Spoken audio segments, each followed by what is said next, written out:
I'm talking Willie, Alright, we got everything. Mickey and the Duke. Say hey, say hey, Right. say hey, Willie, Mickey and the Duke. Say hey, say hey, say hey, say Willie.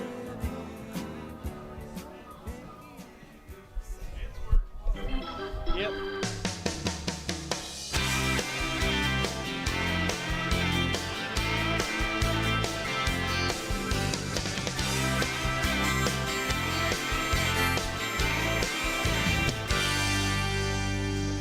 This town ain't big, this town ain't small. It's a little of both, they say. Our ball club may be minor league, but at least it's Triple-A. We sit below the Marlboro Man, above the right field wall. We do the wave all by ourselves. Hey, a blind man could have made that call. We like our beer flat as can be. We like our dogs with mustard and relish. We got a great pitcher, what's his name? Well, we can't even spell it. We don't worry about the pennant much. We just like to see the boys hit it deep. There's nothing like the view from the cheap seats.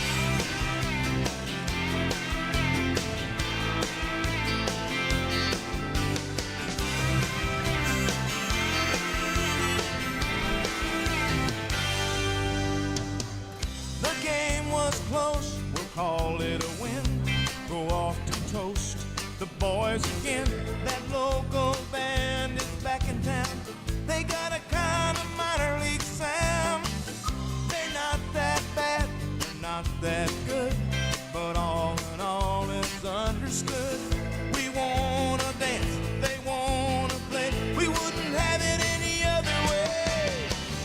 We like our beer flat as can be. We like our dogs with mustard and relish. We got a great pitcher, what's his name? Well, we can't even spell it. We don't worry about the pennant much. We just like to see the boys hit it deep. There's nothing like the view from the cheap seats.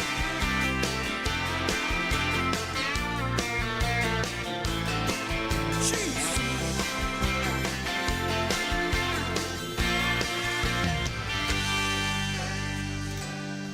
Now the majors called up, oh, what's his name?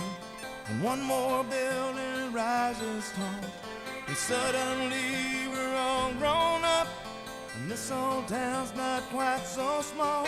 But I'll always miss the middle-sized town in the middle of the Middle West, with no-name pitchers, local bands, and mustard and relish, and all the rest.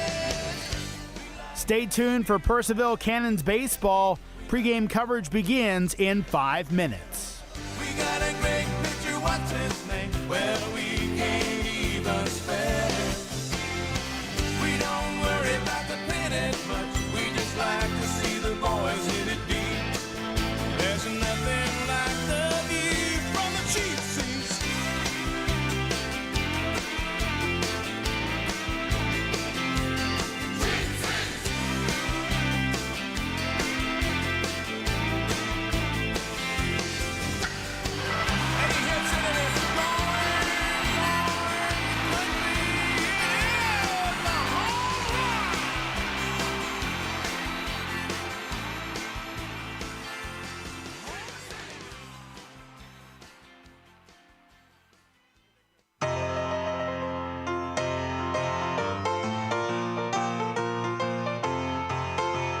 Tessie is the royal Rooters rally cry. Tessie is the tune they always sung.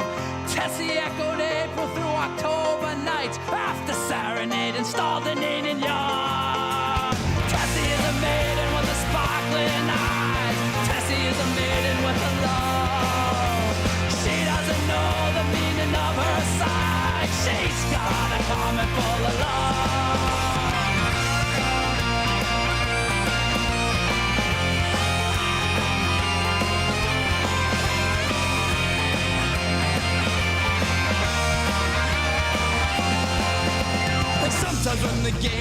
lives on the line. Tessie always carried them away up the road from third base to Huntington. The boys would always sing and sway. 2, 3, 4. Tessie, Nelson, McGreevy shouted, "We're not here to mess around." Boston, you know we love you, glad to hear the crowd roar to your sound. Don't blame us if we ever doubt you. You know we couldn't live without you. Tessie, you are the only. The Rudy showed up at the grounds one day. They found the seats had all been sold. McGreevy led the charge into the park, stormed the gates and put the game on hold. The Rudies gave the other team a dreadful fright. Boston's 10th man could not be wrong. Up from third base to Huntington, they sang another victory song. 2, 3, go! Tessie, Nelson, McGreevy shouted, "We're not here to mess around." Boston, you know we love you, and to hear the crowd roar to your sound. Don't blame us if we ever doubt you. You know we couldn't live without you. Tessie, you are the only. The Rudies gave the other team a dreadful fright. Boston's 10th man could not be wrong. Up from third base to Huntington, they sang another victory song. Tessie, Nelson, McGreevy shouted, "We're not here to mess around." Boston, you know we love you, glad to hear the crowd roar to your sound. Don't blame us if we ever doubt you. You know we couldn't live without you. Tessie, you are the only.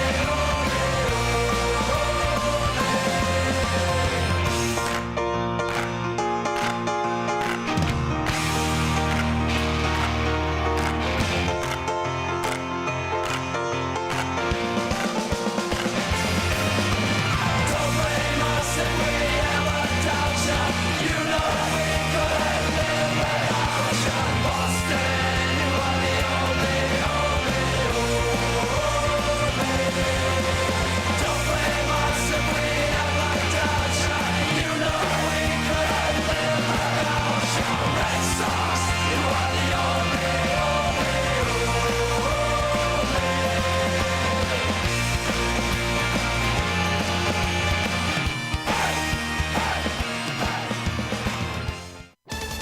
Valley League Baseball is back, and the Purcellville Cannons would like to thank their sponsors for the 2023 season. Cannons Baseball is brought to you in part by Sonic Family Chiropractic, Western Loudon Chiropractic, T-Mobile, Banff Customs, Valley Drilling, Flowers Risk Group, Alamon Studio, Fuller Treasures, J.R. Snyder Limited Professional Plumbing Services, Joe Fleming Painting Contractors, Honest Tom's, Hero Homes, 5-Star Bath Solutions, Farm Credit, Epling Landscaping and Lawn Service Incorporated, Brian McDonald Edward Jones, Dental Smiles at Purcellville Gateway, DCF Contracting, Coalition to Salute America's Heroes, Prop Metcalf Services, Climactic Heating and Cooling, Chick-fil-A, Casco, Casa Tequila Bar and Grill, Carrington Homes, Caring Transitions, Burr Strength, Browning Equipment Incorporated, the Bob Caines Team, and Banshee Motor Cars Limited.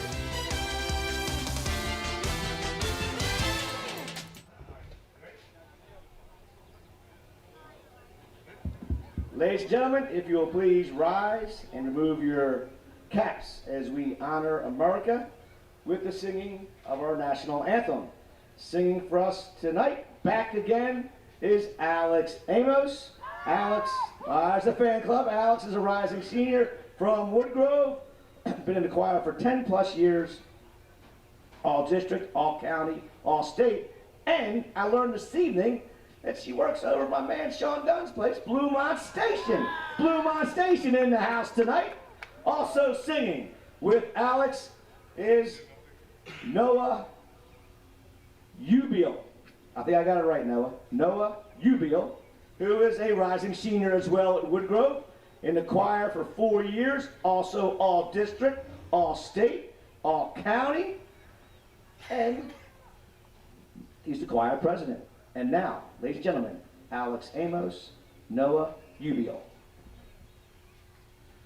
Oh, say, can you see by the dawn's early light what so proudly we hailed at the twilight's last gleaming, whose broad stripes and bright stars through the perilous fight o'er the ramparts we watched were so gallantly streaming, and the rocket's red glare, the bombs bursting in air, gave proof through the night that our flag was still there.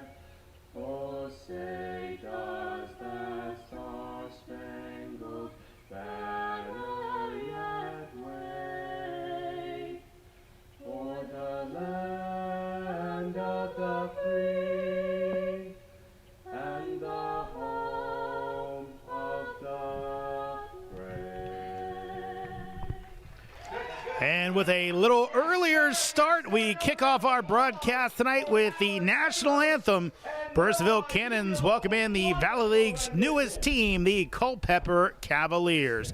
Howdy, baseball fans. Jeremy Huber here with Jack Hughes. Jack, both these teams coming off losses. The last time out, Cannons had their undefeated streak snapped in a tough one against Woodstock. Yeah, and when it comes to these Cannons, you know, so much of it is about that offense. Offense was electric for them in those first 3 games, looking for a return to form after getting, let's face it here, locked down by the Woodstock Riverbandits. They're pitching. Yeah, Woodstock really, in a game the Cannons had a couple chances to stay in. Their defense let them down. 4 errors in the contest.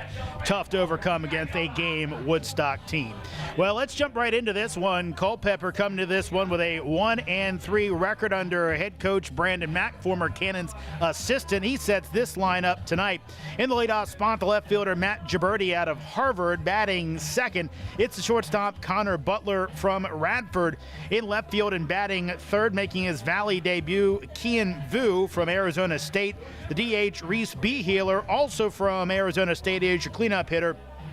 First base tonight, it's Grayson Fitzwater from VMI. In the number 6 spot, it's the catcher Keith Savoy from Georgetown. Second baseman Ethan Serrano from VCU, he bats 7th. Charles Crawford, third baseman from Brown, bats 8th. And the number 9 hitter, it's the right fielder Alonzo Paul out of Ohio State. They'll face a defense set by Cannons head coach Brett Fuller. Mikey Britton in left field, Jackson Delana in center, JoJo Eichelberger in right field. Aiden McDonald is at third base, Caleb Stewart at short, Keegan Knutson at second base, Bear Horowitz back in the lineup, he is at first base, Jose Torres behind the plate. And on the mound tonight, making his first start in the Valley, it's Mac Ayres, also known as Mac, out of Purdue Fort Wayne, previously at Ball State. Ayres on this season, the 2023 campaign for Purdue Fort Wayne, had a 3-5 record, 1 save on the season, pitched 64 innings in his time there. 19 appearances, 13 of those starts for Ayres as he comes into this one, had a 7.03 record, played last summer, previously played in the Cal Ripken League for Alexandria, so a local product, at least when it comes to his summer ball experience, and he will take the mound tonight against a Culpeper Cavaliers team. Working from the stretch, Ayres delivers the first pitch of the game to Matt Gibberti. Misses inside, straight up 7 o'clock first pitch. It's kind of early for us. We're normally getting 7:03. The guys were on the ball tonight. 1-0 pitch. That'll be fouled off. Evens up the count at 1-1.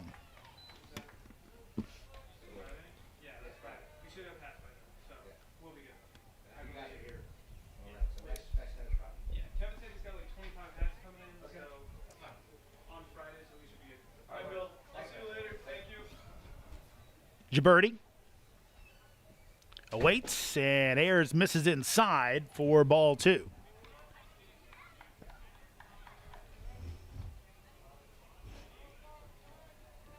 Gibberti on the season, hitting .429 in Valley play, as he'll foul this one off. Count goes to 2-2. Yeah, Gibberti definitely giving the Cavaliers some solid hitting, some reliable hitting, which they've definitely shown that they've needed so far. Gibberti this year for Harvard batted .190 in 26 games. Good on the bases, though. 8 of 8 on stolen bases. 2-2 pitch. That's hit out to second base.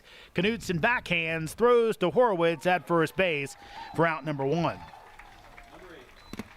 Horowitz showing his defensive profile there. He's made some fantastic plays so far this season, making that one look very, very easy.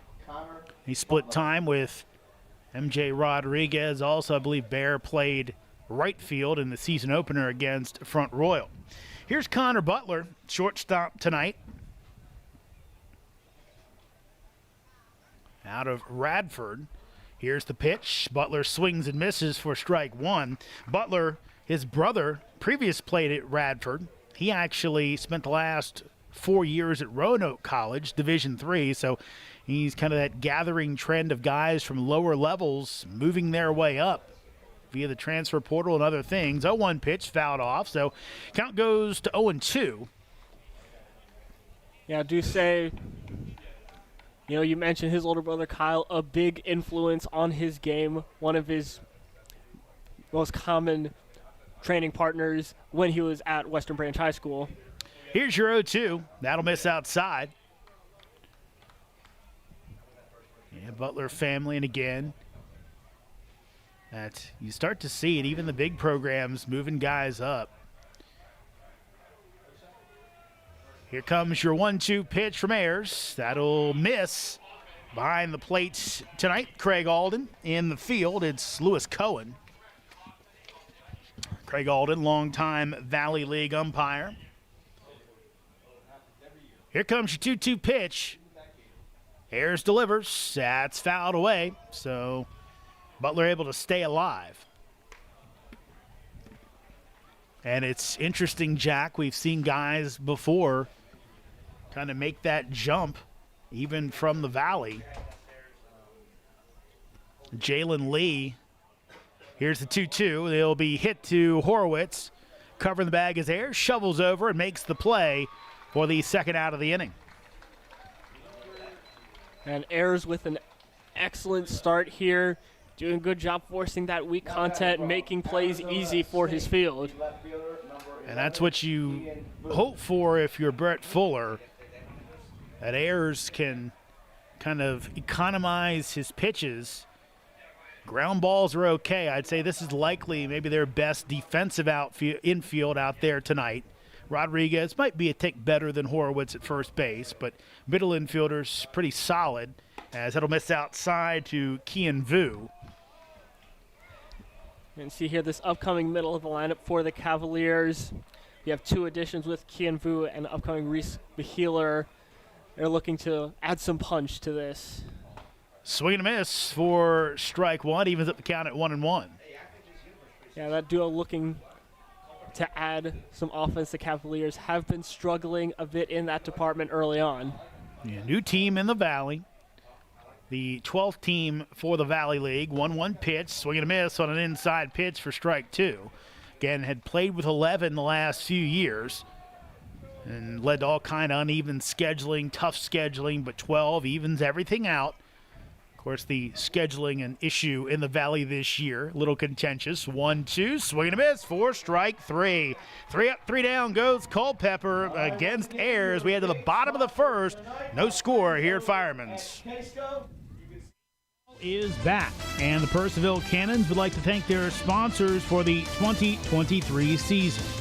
Cannons baseball is brought to you in part by Sonic Family Chiropractic, Western Loudon Chiropractic, T-Mobile, Banff Customs, Valley Drilling, Flowers Risk Group, Alamon Studio, Fuller Treasures, J.R. Snyder Limited Professional Plumbing Services, Joe Fleming Painting Contractors, Honest Tom's, Hero Homes, 5-Star Bath Solutions, Farm Credit, Epling Landscaping and Lawn Service Incorporated, Brian McDonald, Edward Jones, Dental Smiles at Purcellville Gateway, DCF Contracting, Coalition to Salute America's Heroes, Prop Metcalf Services, Climactic Heating and Cooling, Chick-fil-A,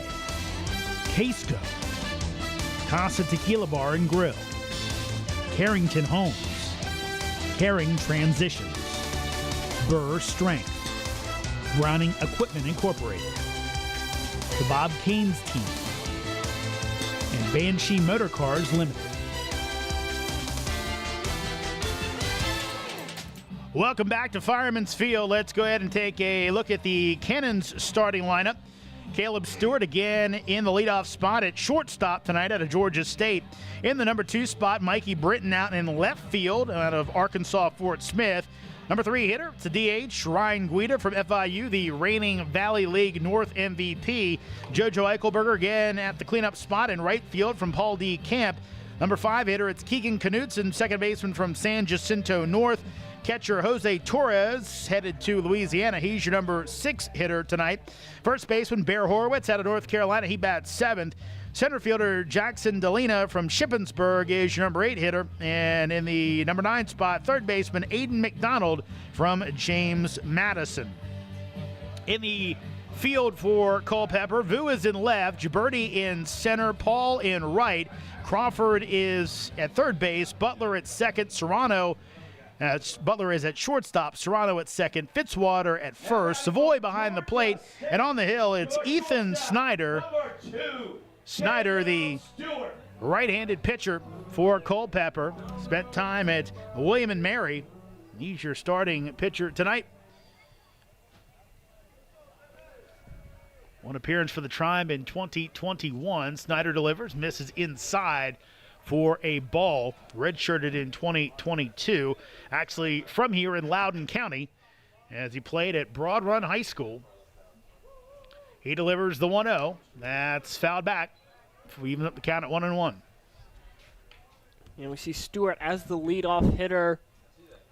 Already, even in this young season, showing some development. Had some tendencies to swing in the first couple games. Was able to draw a couple walks. Here's the pitch as he'll hit it out to right field. Paul going back, but he will settle under it and make the catch just in front of the warning track for the first out of the inning. That being said, Stewart still very aggressive as a hitter. Was able to put some drive under that one, but again, just not quite enough. If you're going to go opposite field, you want to be a right-handed hitter here at Fireman's Field, inviting short porch. Here's Mikey Brinton, bats from the left side of the plate. Mikey takes outside for a ball. Brinton in his 3rd year with the Cannons. First came in 2021, then spent the whole season in Purcellville last year. Here's the 1-0. That's going to be hit out to second base, fielded, and thrown over in time by Serrano for out number 2. Yeah, that one's just not quite able to get the hole just right to Serrano. Able to take a couple steps, get himself ready to make a decent throw. Number 29, Ryan Guida. Here's Ryan Guida. Call him the hit man, and .588 batting average so far in the Valley in his 4 games. Snyder delivers. That'll be in there for a strike. Interestingly, we talked about Snyder playing at local Broad Run High School, just down the road, not maybe 30 minutes away by car. 0-1 pitch. That's in there for strike two. Of course, this Fireman's Field, longtime home of Loudoun Valley High School, their baseball team. 0-2 pitch. That misses up high. Well, the longtime coach of Loudoun Valley, Wayne Todd, he started his career at Broad Run High School. So, weird little tidbit there. Here's your 1-2 with 2 outs, and Guida will hit it out in the left field, and that'll drop in for a base hit. Guida around first base. Big turn. He will stop and come back. Won't test it as Guida on base with another single with 2 outs here in the bottom of the first inning. Yeah, and Guida with just exceptional consistency. He loves getting into that left field, either down the third base line or right in between third baseman and the shortstop. He loves those 2 little holes right there. He's been able to hit them with incredible consistency. So here's Joseph JoJo Eichelberger. Got off to a torrid start in the Valley as he'll be hit by a pitch. So JoJo heads down to first base. Cannon's got something brewing with 2 outs here, no score. Culpeper and Purcellville. Let's see if Keegan Knutson can make it hurt for the Cavaliers. Yeah, and that's the tough thing about this Cannons lineup. Even if you get, Snyder blowing through Stewart and Brinton, just the middle, the heart of that Cannons lineup, so dangerous. You can never sleep. Here's the pitch. That is low for a ball. First time that Eichelberger's been hit by a pitch so far this season. Has an amazing 12 RBI already. 7 in his debut as he hit 2 home runs. Here's Knutson. That'll miss up high for ball 2. Knutson with a pair of RBI. 286 hitter so far this season. He went 0 for 4 against Woodstock on Sunday night. 2-0 pitch. That will pop off Savoy's glove. Guida thought about heading down to third base, and he will come back. Keith Savoy plays at Georgetown. I know him from doing their games. Savoy, mostly an outfielder for the Hoyas, but came up as a catcher, getting his first start as a catcher in the Valley. 3-0 pitch. That is going to miss high. So a walk. So after a quick 2 outs for Snyder, a single, a hit by pitch, and a walk. And now a chance for Jose Torres to do some damage. And Snyder here just falling victim, losing a little bit of focus, and that is all these Cannons need to get something going. So let's see if Torres can come through. Jose hitting .250 on the year. Has 2 RBI. And looks like there might have been the catcher's gear was left, so Bear Horowitz will move it out of the way. Big spot in this game for the Cannons. Offense was held in check on Sunday night. Torres takes for a strike. And here this first time around the lineup is huge for setting the tone for this game. Tyler Culpeper infield is back. 0-1 pitch. That's going to miss high. Horwitz on deck. But all on Torres here. Got to find a way on base to bring in a run and not end the inning. 1-2, no score. Culpeper and Purcellville, their first ever meeting. That misses inside as Torres bent back out of the way of it.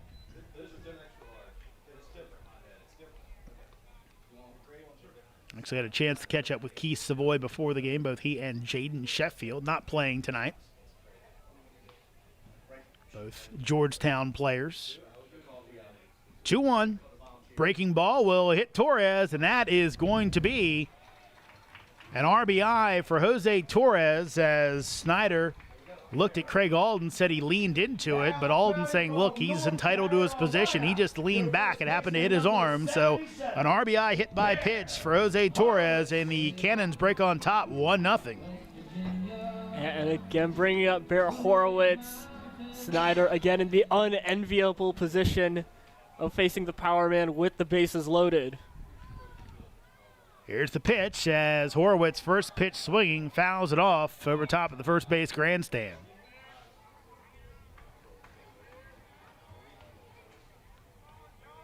So Eichelberger down at third base. Knutson is at second. Torres at first. Guys in the corners, both reaching via hit by pitch. 0-1. That's in there for strike two. That one was way behind the press box. Our friends right up the street at the Hall Funeral Home. Thank you once again. You know, Horowitz prone to the strikeout. Let's see if he varies up the approach here. Hit a double a couple games ago that got about 10 feet off the ground. That'll miss way outside, trying to get him to chase. And, of course, hit the RBI, his first home run of the season against the Express on the third. They're not fans of Cullen Horowitz down there. Big Bear put 2 out against him in a playoff game last year. 1-2 misses outside, evens up the count at 2-2. Track them down and return them to the lower concession. That is one that I know Brett Fuller will always remember. So he parked a pair, and the second one got out in a hurry and got high in a hurry over some big oak trees down at Strasburg. 2-2 pitch, and swing and a miss. Took a little bit off, and Snyder able to get the strikeout. Cannons get 1, but they leave 3 after 1 complete. It's Purcellville 1, Culpeper 0. Valley League Baseball is back, and the Purcellville Cannons would like to thank their sponsors for the 2023 season. Cannons Baseball is brought to you in part by Sonic Family Chiropractic, Western Loudon Chiropractic, T-Mobile, Banff Customs, Valley Drilling, Flowers Risk Group, Alamon Studio, Fuller Treasures, J.R. Snyder Limited Professional Plumbing Services, Joe Fleming Painting Contractors, Honest Tom's, Hero Homes, 5-Star Bath Solutions, Farm Credit, Epling Landscaping and Lawn Service Incorporated, Brian McDonald, Edward Jones, Dental Smiles at Purcellville Gateway, DCF Contracting, Coalition to Salute America's Heroes, Prop Metcalf Services, Climactic Heating and Cooling, Chick-fil-A, Casco, Casa Tequila Bar and Grill, Carrington Homes, Caring Transitions, Burr Strength, Browning Equipment Incorporated, the Bob Caines Team, and Banshee Motor Cars Limited.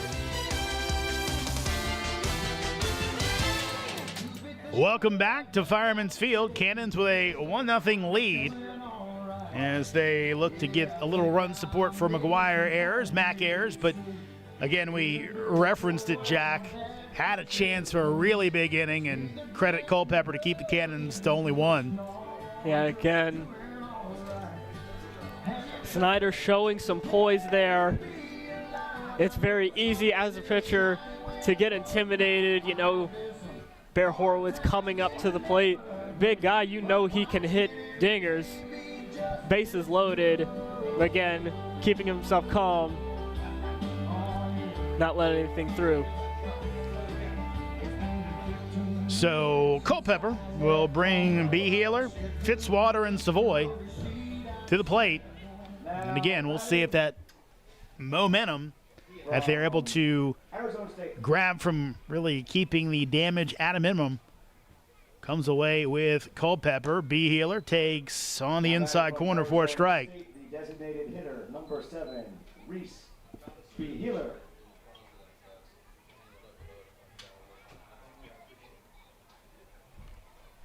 Here comes the 0-1 pitch. Behealer swings, and he might have taken somebody out in the Cannons dugout. And we're going to see backup catcher Brennan Hudson take his spot back in the dugout as he might have gotten hit. He said, no more of this, sitting outside the dugout. So 0-2 coming up. Ayres delivers. That's going to be hit up the middle. Perfectly placed is Stewart. Throws over to Horowitz in time for out number 1. Yeah, we see Stewart there. There's a couple of errors in those types of situations. So we see Stewart very consciously taking a couple steps, making sure he gets the throw right off of 2 feet, right to Horowitz. Yeah, again, this defense has been different with Stewart at shortstop. I think long range is probably where Brett Fuller will go. Of course, still trying to give his guys all a good shot. Here's Grayson Fitzwater, and he will hit it up the middle. Soft liner, fielded, thrown over, and in time. Another nice play by Stewart, as he won't be able to get the return throw from Big Bear, but that's okay. The one that counted was caught. I was just about to say making the throw that matters, and Stewart there with 2 plays very similar, making them look very routine. And just a little soft liner and kind of had to be braced for the short hop, but able to make the play. Back-to-back putouts by Stewart. Here's Keith Savoy batting from the right side. Ayres delivers, and Savoy again hits it into the Cannons dugout, caught somebody on a ricochet. That one actually went into the dugout, and here at Fireman's Field, they have the railing in front of the dugout, so guys can stand on that, and they have to kind of duck down really quickly. That one was such a screamer, went over their heads, and looked like it ricocheted off the back wall of the dugout, caught somebody in the backside. Here's the 0-1. Savoy will bounce it down to third base. McDonald fields the short hop, throws over in time.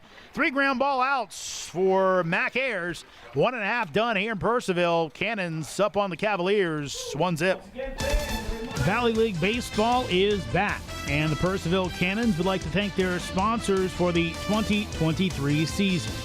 Cannons Baseball is brought to you in part by Sonic Family Chiropractic, Western Loudon Chiropractic, T-Mobile, Banff Customs, Valley Drilling, Flowers Risk Group, Alamon Studio, Fuller Treasures, J.R. Snyder Limited Professional Plumbing Services, Joe Fleming Painting Contractors, Honest Tom's, Hero Homes, 5-Star Bath Solutions, Farm Credit, Epling Landscaping and Lawn Service Incorporated, Brian McDonald, Edward Jones, Dental Smiles at Purcellville Gateway, DCF Contracting, Coalition to Salute America's Heroes, Prop Metcalf Services, Climactic Heating and Cooling, Chick-fil-A,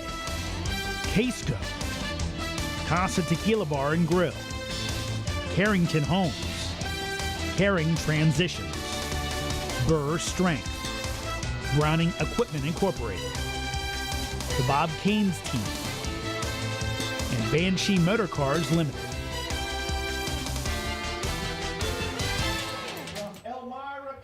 Welcome back, and the Culpeper Cavaliers going with a bit of an opener here as they will make a pitching change in the second inning. At least we think that's what the case is. Didn't appear to be any injury to Ethan Snyder. But Jarek Podest out of Elmira College will come on here in the second inning. Podest, 6'7", 205-pounder out of Vestal, New York. Made 11 appearances in his first year with Elmira, as he pitched to a 3.38 ERA, 45 strikeouts, with 37 and third innings pitched. As Podest actually was part of the Perfect Game Collegiate League last summer, so has pitched for some good competition. We'll see what he can do here as he steps in against Jackson Delina, center fielder from Shippensburg, and big swing and a miss by Jackson for strike one. He can do it all, just coming off a game with 3 innings pitched, 6 strikeouts as a pitcher. That'll miss inside for a ball. Also played a fair bit of defense, coming off as a substitute. With no at-bats in this young season. 1-1, and he'll hit it out to right field, but Paul underneath of it makes the catch for the first out of the inning. And again, Delana showing he can put some drive under it, but again, not enough. Here's the number 9 hitter, Aiden McDonald. Aiden hitting .333 on the year, coming off his first season at James Madison. Has 1 RBI. It was an important one, though, as that'll miss outside for a ball. Had an RBI single against Strasburg. Broke a 7-7 tie in the ninth as the Cannons got the win. Fouled off the end of the bat for strike 1. That was another game where the Cannons actually blew an early big lead. Tied it up and then took the lead in the ninth to salvage the win, made them 3-0. 1-2, swings and misses at 1 up high. McDonald went chasing on that one. And again, opposing pitchers we're starting to see more and more them try and lean into, all right, make these guys chase. 1-2, fouled off the handle.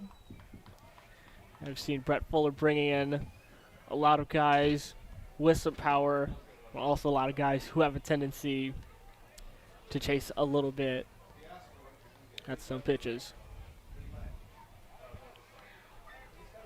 Here's the pitch. That'll miss up high. Count goes to 2-2. McDonald hit .194 for the Dukes this year, 5 RBIs. He's another Loudoun County product from Aldie, Virginia. 2-2 pitch, as it'll be fouled off. Interesting, with Snyder, possibility that those two could have faced off before, though probably not, because Snyder a good bit older, a couple years than McDonald, as Aiden takes up high for a ball. High school level, McDonald played in the private school area before coming back for, I believe, his last year in the public schools, as Aiden takes outside for ball 4. So McDonald on with 1 out on the base on balls, and the lineup turns over for the Cannons as Caleb Stewart, after a few good plays in the field, comes up at the dish. See here, McDonald, great recovery there after giving up a lead in the count early, being able to recover. Stewart takes outside off the glove of Savoy, so that means McDonald down to second base.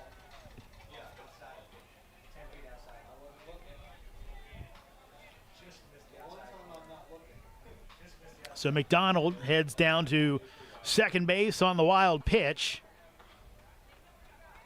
Now runner in scoring position for Stewart with 1 out, 1-0 pitch. That's hit out to left field. Could be trouble, but it's going to fade foul. And you see they're looking at 318 right down the third base line. Again, decent location, but just drawing foul. So it looks like Culpeper has another guy warming up in the bullpen, so could be a bullpen game for the Cavaliers. Here's your 1-1. That is going to be in there for a strike. Makes the count 1-2.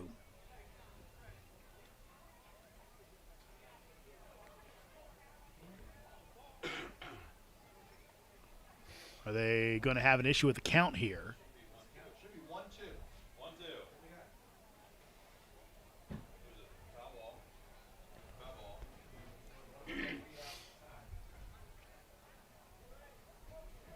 They're going to say it's 1-2 still. Alden and Cohen talking it over and heading back to their spots. Podest delivers. That'll miss low in the dirt as Savoy keeps it in front, evens up the count at 2-2.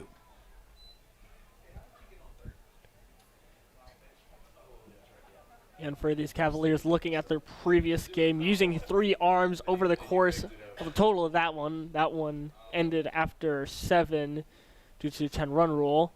2-2 misses up high, so count goes full. Again, here looks like Brandon Mack will change up the pitching strategy a little bit, look to use maybe a few more arms. 3-2 pitch. That's hit out to left center field. Should be deep enough to get the run in. Vu makes the catch. McDonald will sprint home, but a leisurely throw in by Vu. Knew he had no shot, so the Cannons put another one on the board. They're now up on Culpeper 2-0 here in the bottom of the second. Again, Stewart putting drive under it, coming out with a productive out. So nobody on with 2 outs as Mikey Brenton comes to the plate. Pitch. That is going to miss high for ball 1.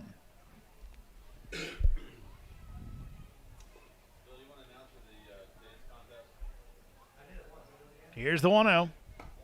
Mikey takes up high for ball 2. Ryan Guida on deck. Guida has the only Cannons hit of the game. Ended up scoring the only run until a couple seconds ago, as that misses high, as Brenton now up in the count 3-0. Reminder, kids, the Kids Dance Contest coming up at the top of the inning. Make your way down to the Cannons bullpen. Again, Cannons showing in the first inning that they can put in some work with 2 outs. 3-0 pitch. Mikey taken all the way for a strike. We got a brand new song tonight, courtesy of Drew the Voice Wagner. 3-1. That'll miss off the outside corner. So Britton will head down to first base with a walk. And now Brandon Mack, the head coach, will come on out. We'll see if he makes a move or whether it's just a talk about it. We did mention that there already is action in the Cavaliers bullpen, so not necessarily a bullpen game or not necessarily an opener, more a bullpen game it looks like, as they may go through a bunch of arms in this contest. Brandon Mack, of course, formerly an assistant here for Brett Fuller. Really actually played for Brett Fuller, I believe when the team was in Charlestown. Brett has had some pretty good luck going back to the former player well with some of his assistants. Ryan Guida. So here's Ryan Guida. Britton at first base. Pitch. Guida hits it out to center field. Going back is Gibberti, but he's going to have room right at the fence. Guida gave it a ride, but not enough. Cannons put another single on the board. After 2 innings of play, it's Purcellville 2, Culpeper 0.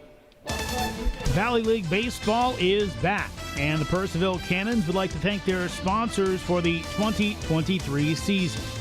Cannons Baseball is brought to you in part by Sonic Family Chiropractic, Western Loudon Chiropractic, T-Mobile, Banff Customs, Valley Drilling, Flowers Risk Group, Alamon Studio, Fuller Treasures, J.R. Snyder Limited Professional Plumbing Services, Joe Fleming Painting Contractors, Honest Tom's, Hero Homes, 5-Star Bath Solutions, Farm Credit, Epling Landscaping and Lawn Service Incorporated, Brian McDonald, Edward Jones, Dental Smiles at Purcellville Gateway, DCF Contracting, Coalition to Salute America's Heroes, Prop Metcalf Services, Climactic Heating and Cooling, Chick-fil-A,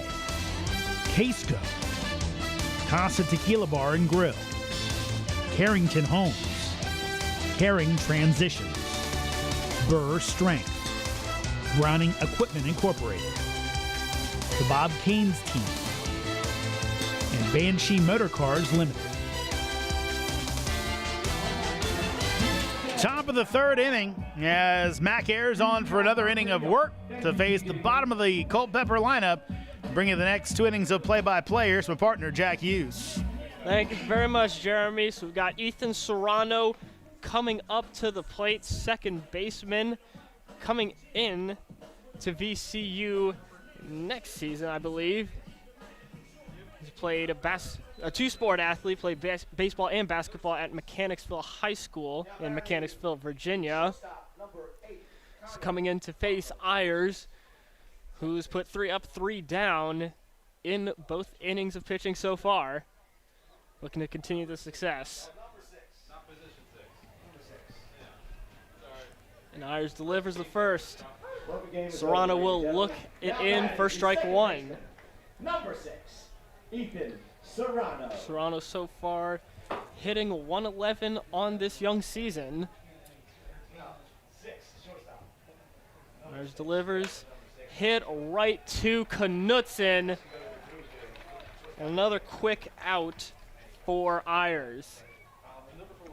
Ayres has worked quickly in this one, Jack, as at this point faced the minimum and just getting either soft contact or really hasn't been overpowering, but guys haven't been able to put good wood on it, really. Yeah, definitely efficient. Stopping at-bats early. As Charles Crawford coming up to the plate, the lefty from Brown. Ayres fires, and it will, first strike will run foul. So count us at 0-1.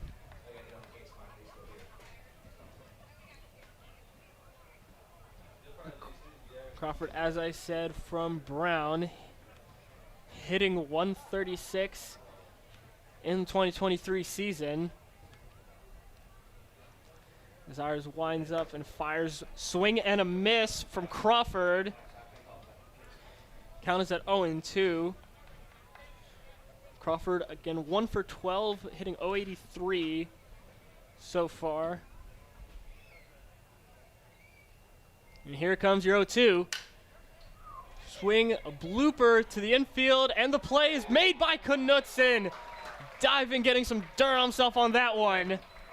2 outs for the Cannons. Yeah, baby. That might have been trouble, Jack, if not for Knutson, as it was kind of going into that no man's land, but he headlong dove, got dirty, and able to make the catch for the second out of the inning. So with Alonzo Paul playing right field, comes up to the plate. His Ohio State red batting helmet clashing with the gray pants as the first pitch is swung at and missed for 0-1.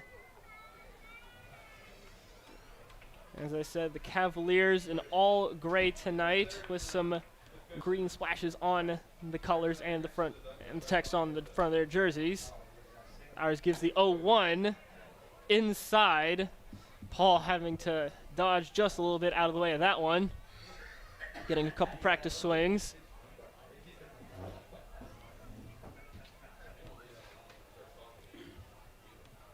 Count even at 1-1. Delivers the 1-1, swing and a miss from Alonzo Paul. Gets the count to 1-2. Again, Ayres potentially one pitch away, or excuse me, one strike away from another 1-2-3 inning. He gives the 1-2. Inside, and that will be Craig Alden ringing out Paul for the third out of the inning. Another K for Ayres. Cannons lead 2-0. Valley League Baseball is back, and the Purcellville Cannons would like to thank their sponsors for the 2023 season. Cannons Baseball is brought to you in part by Sonic Family Chiropractic, Western Loudon Chiropractic, T-Mobile, Banff Customs, Valley Drilling, Flowers Risk Group, Alamon Studio, Fuller Treasures, J.R. Snyder Limited Professional Plumbing Services, Joe Fleming Painting Contractors, Honest Tom's, Hero Homes, 5-Star Bath Solutions, Farm Credit, Epling Landscaping and Lawn Service Incorporated, Brian McDonald Edward Jones, Dental Smiles at Purcellville Gateway, DCF Contracting, Coalition to Salute America's Heroes, Prop Metcalf Services, Climactic Heating and Cooling, Chick-fil-A, Casco, Casa Tequila Bar and Grill, Carrington Homes, Caring Transitions, Burr Strength, Browning Equipment Incorporated, the Bob Canes Team, and Banshee Motor Cars Limited. And welcome back to historic Fireman's Field in Purcellville, Virginia. Cannons lead 2-0 in the bottom of the third, looking to extend their lead against the Culpeper Cavaliers. Joseph Eichelberger coming up to the plate against Podest. First pitch is delivered, swing and a miss from Eichelberger. Had his first hit by pitch of this season in his first at-bat, hitting .500 with 3 home runs. Count us at 0-1. Second pitch is delivered high for ball 1.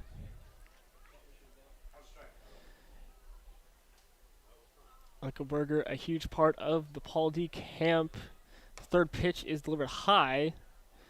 Again, part of that Paul D camp team that made it to JUCO World Series.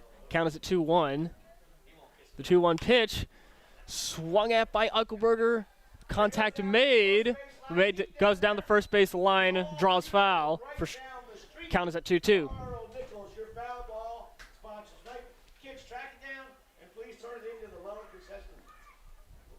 Podest winds up the 2-2. Outside for ball 3. We'll get the count full.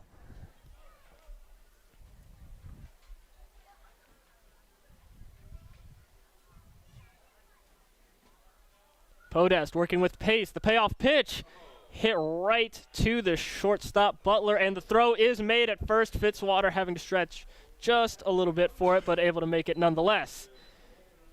So I guess maybe this is more of an opener / long man situation. We'll see. Tough to tell here in the Valley. And again, off and off day, you'd think it wouldn't be that, but never know. I guess we'll find out as we go along, Jack. Indeed, as Knutson takes the first pitch high for ball 1, coming in after an excellent diving play made at second base. Knutson, the 1-0, swings at it and misses for strike 1. Now batting from San Jacinto, your second baseman, number 24, Keegan Knutson. Podest winds up the 1-1. Makes some contact with Knutson, but it draws a foul going behind.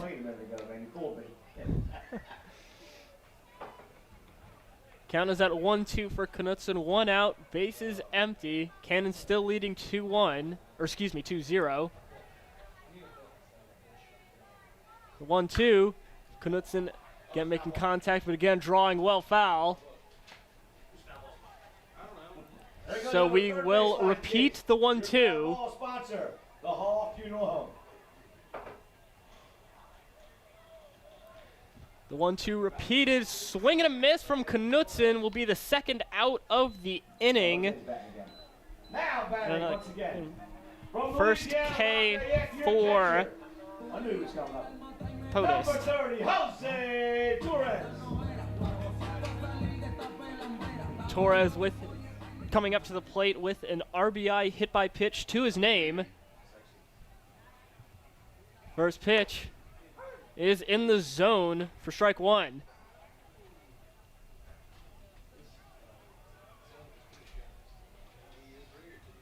Podest looking at a 1-2-3 inning. The 0-1 hit down the third base line but draws foul, making just a little bit of contact with the Cavalier dugout. Yeah, looking like Craig Alden, strike zone. Kind of big tonight. Not necessarily the worst thing. Kind of keeps the game moving along. Indeed, the 0-2. Torres hits it into right center, but Alonzo Paul getting under it, making the catch, and that will be the third out of the inning. Cannons lead 2-0. Valley League Baseball is back, and the Purcellville Cannons would like to thank their sponsors for the 2023 season.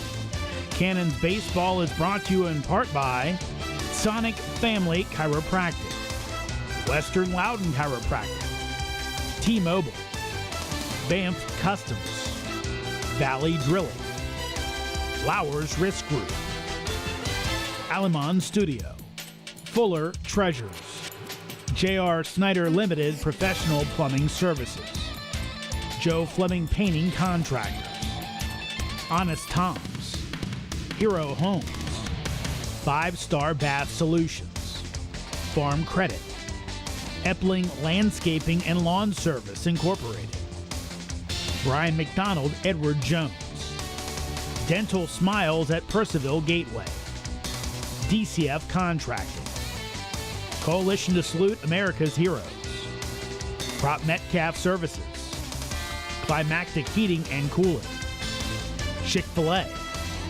Casco, Casa Tequila Bar and Grill, Carrington Homes, Caring Transitions, Burr Strength, Browning Equipment Incorporated, the Bob Caines Team, and Banshee Motor Cars Limited.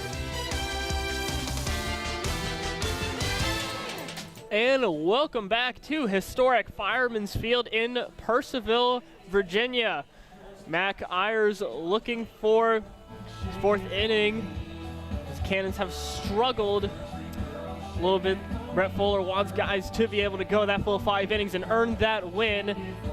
No Cannons pitcher has been able to do so yet, but Ayres, on a very good track to do so, has faced the minimum so far. 3 innings, 9 batters faced.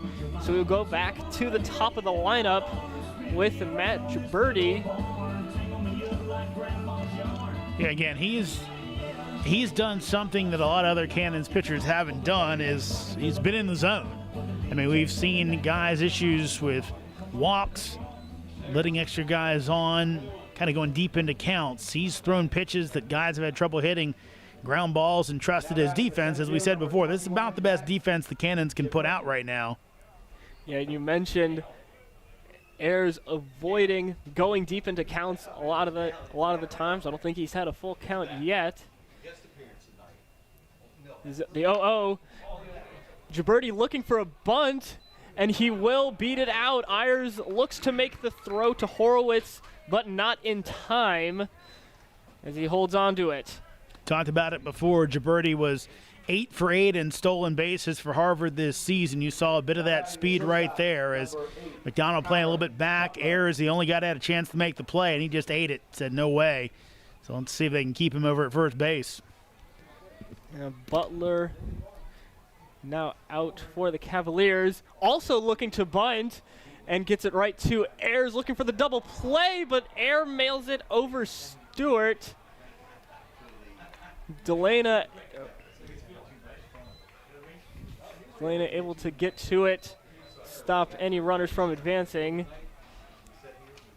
But another base, or excuse me, I believe that may be an error. It will be. Yep. The left fielder, number 11, Kian Vu. Kian Vu goes up to the plate, no outs. Runners on first and second with Gibberti and Butler. With 2 bunts, looking for a 3rd bunt, but that one will draw inside. No contact.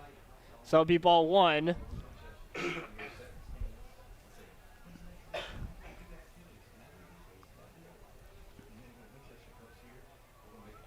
Ayres. The 1-0. Vu again bunting, and again Torres. Yeah, Torres made a mistake there. He blew on the ball, and that's an illegal play. It would have gone foul anyway, Jack, but and then this goes back all the way. Lenny Randall, it's way forward, barely for my time. It's this highlight you see all the time. The ball bunted at the old Kingdom in Seattle. That the ball going down the line, the guy gets down on his knees and blows on the ball. After that, they changed the rule. If you go down and blow on that baseball, it becomes automatically a fair ball. That ball was probably going to go foul anyway. So again, a mental lapse from Torres. You have 3 bunts, 3 base runners with Beheeler up to the plate. Here's 0-0 inside the zone for strike 1. Ayres suddenly in a very difficult position. No outs here in the top of the fourth. The 0-1 is a low, able to be handled by Torres for ball one. I think that actually came up. I think that might have happened in one of the regional games in college baseball a couple days ago. Maybe it was the pro. Actually, it was the pros. It was the Blue Jays. The 1-1 swung at, contact made by Beheeler, but goes behind, so that will draw foul for a 1-2 count. Yeah, I think it was Alec Manoa in that disastrous inning a couple days ago. Got out there and tried to blow on a bunt and made it a fair ball.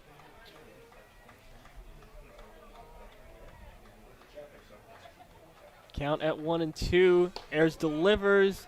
That one will be high and outside for ball two.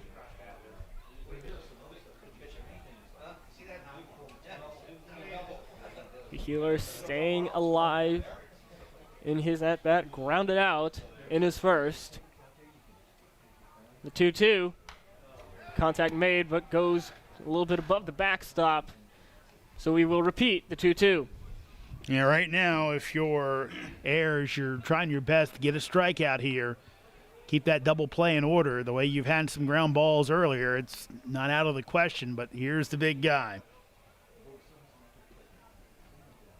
2-2 repeated. That one will hit Beheeler and drive in a run. As Gibberti will trot into home plate. Culpeper now only down one. So you have a 2-1 ball game here at Fireman's Field. See Steve Ridings coming up to visit Ayres. All this baseball is not possible without Torres and the entire infield will join. Special thank you to Tough spot for the Cannons as, it's 3 bunt base hits. Really only one of them probably should have been a hit. Obviously, Gibberti just flat beat that one out. It was going to be tough to make any play no matter where you were playing him. The second one, you could say that Ayres, and it might have been Stewart getting to the bag a little late, but I think on the pitcher there, once you see he's not there, you got to take the out at first. Don't try and get to the lead runner at that point. Then the next one, probably it rolls foul, but Torres had a mental lapse and blew on it, and then a hit by pitch there that drives in the run. So it's kind of an inning that's kind of spiraled loose on the Cannons on just a little bit of small ball and some bad luck. And again, mentioned the lapse from Ayres with the hit by pitch, driving in on the first run of the game. So you have Grayson Fitzwater, VMI, coming up to the plate. Also grounded out in his first at-bat. Bases loaded, still no outs in the top of the fourth here. His first pitch is outside for ball one. Number 20, Grayson Fitzwater.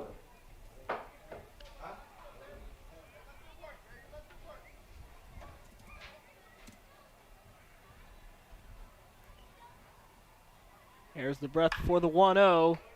Contact made, draws foul. We've made contact with the Cannons dugout.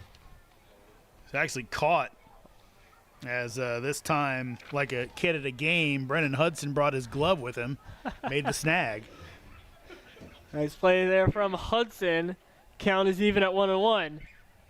Delivers, swing and a miss from Fitzwater. Gets the count to 1-2. Ayres looking to put out the fire.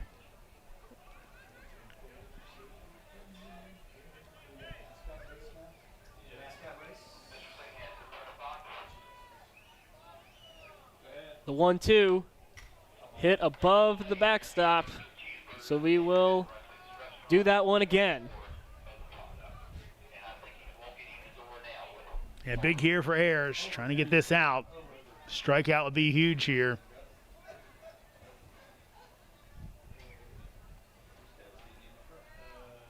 Ayres the 1-2 again.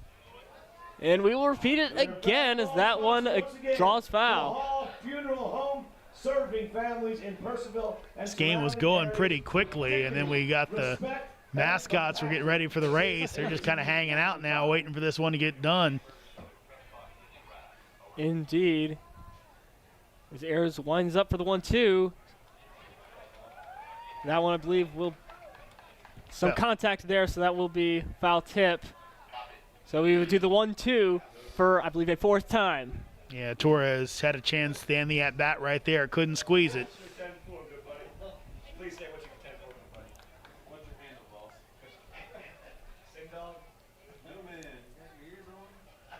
Ayres with the look in. 1-2 again. That one is inside, so that will even the count at 2-2. Yo, Drew Dog, what's up? Where you at, Drew Dog? Ayres trying to keep his composure. Delivers. Contact made into center field. And that one will be caught, but no play able to be made, and Butler will trot into home plate. So the Cavaliers have tied this one up.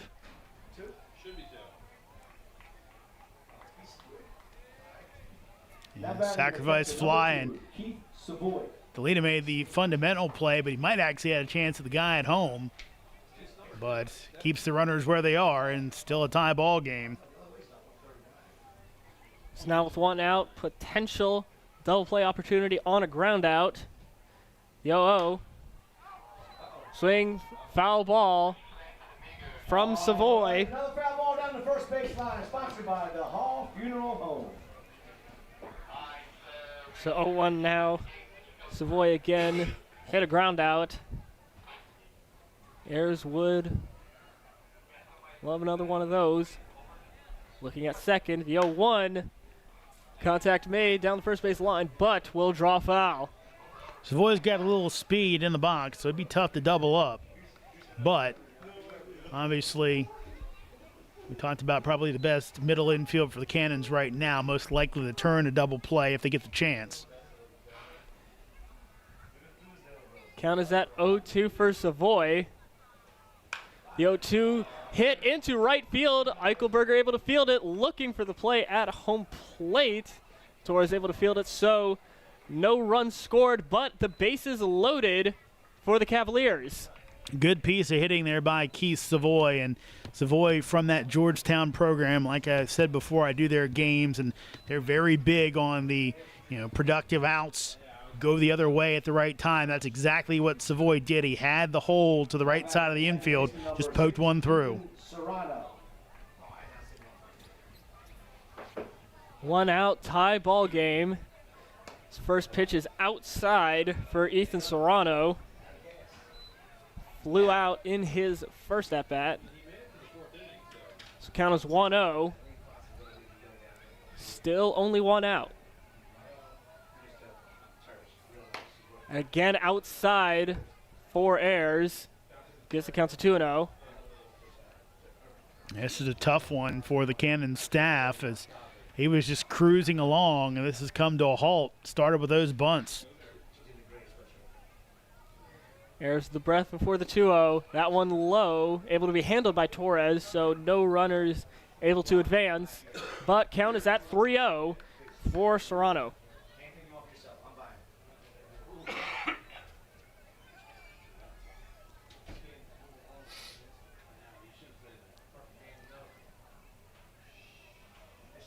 Ayres the 3-0. That one on the outside part of the zone keeps the at-bat alive at 3-1.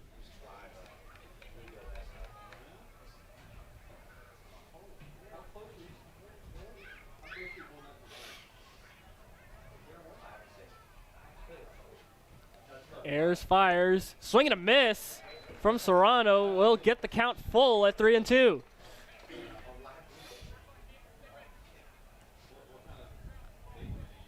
Ayres looking to work himself all the way back from 3-0 to get the second out of this inning.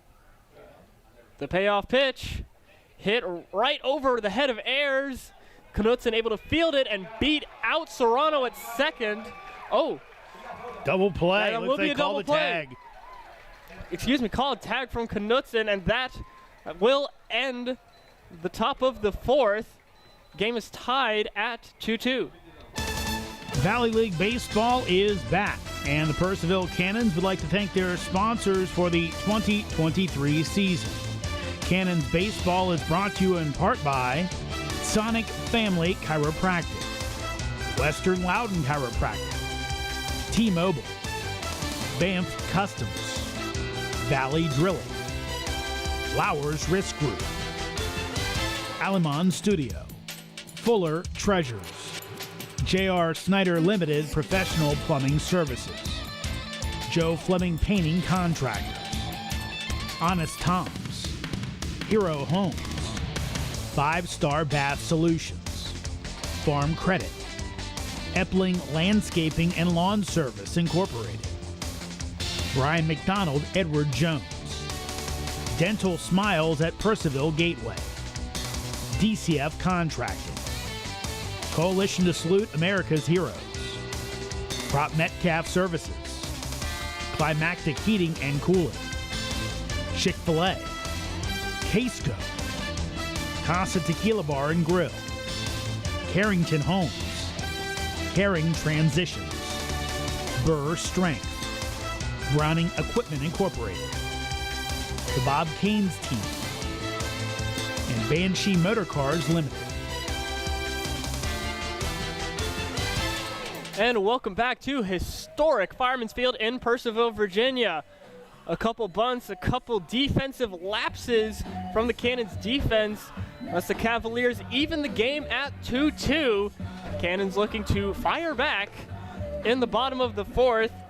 Bear Horowitz first chance to do so. Again, falling victim to the strikeout in his first at-bat. Something he has done an unfortunate amount in his career.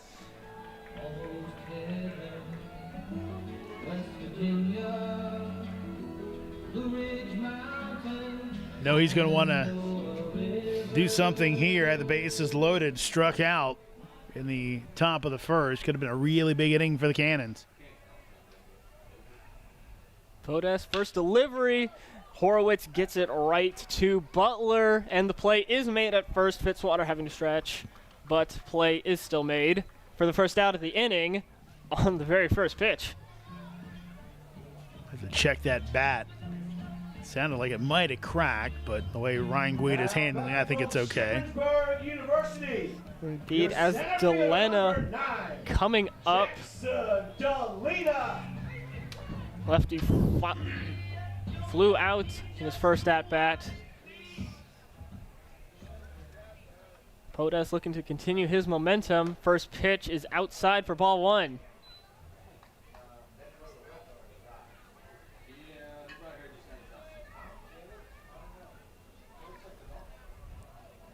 The 1-0 slapped almost into the outfield, but the play is able to be made by Serrano. And the play is made at first.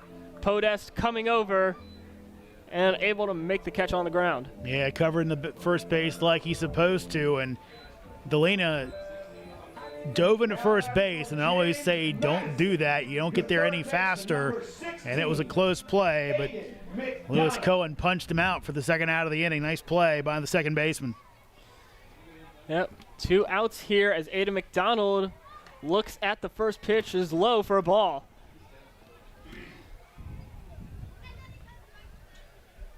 So again, 2 outs.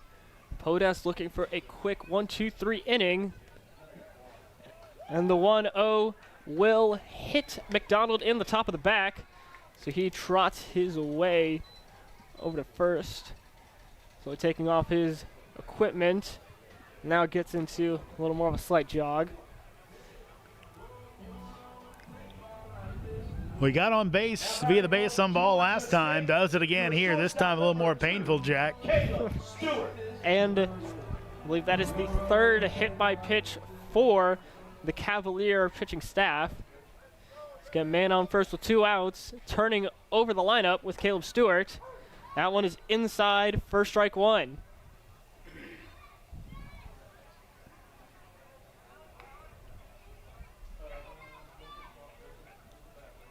Podest working with pace. And McDonald looking to steal second, but well short. Oh, excuse me. He looks like tag was not applied. He is safe. Looks like the ball popped out. Yeah. Lewis Cohen having to come over, make the sign as both teams looking like they were going back to their respective dugouts. But McDonald with a successful steal. So he is now at second. Count is at 1-1. Stewart hits one foul. Count is at 1-2. Yeah, I was on the same page as you, Jack. He looked like a dead bird at second base, but that ball popped out of the glove of Serrano, and Aiden gets lucky. Hopefully the Cannons can too here. A big opportunity to capitalize. The 1-2. Foul tip, but able to be caught by Savoy. So that will be the third out of the inning. Cannons strand one. Game is still tied at 2-2. Valley League Baseball is back, and the Purcellville Cannons would like to thank their sponsors for the 2023 season. Cannons Baseball is brought to you in part by Sonic Family Chiropractic, Western Loudon Chiropractic, T-Mobile, Banff Customs, Valley Drilling, Flowers Risk Group, Alamon Studio, Fuller Treasures, J.R. Snyder Limited Professional Plumbing Services, Joe Fleming Painting Contractors, Honest Tom's, Hero Homes, 5-Star Bath Solutions, Farm Credit, Epling Landscaping and Lawn Service Incorporated, Brian McDonald, Edward Jones, Dental Smiles at Purcellville Gateway, DCF Contracting, Coalition to Salute America's Heroes, Prop Metcalf Services, Climactic Heating and Cooling, Chick-fil-A, Casco, Casa Tequila Bar and Grill, Carrington Homes, Caring Transitions, Burr Strength, Browning Equipment Incorporated, the Bob Caines Team, and Banshee Motor Cars Limited. And welcome back to historic Fireman's Field in Purcellville, Virginia. Well, I've had my time, so for the next 2 innings of play-by-play action, here's the Georgetown man himself, Jeremy Huber. Thank you much, Jack.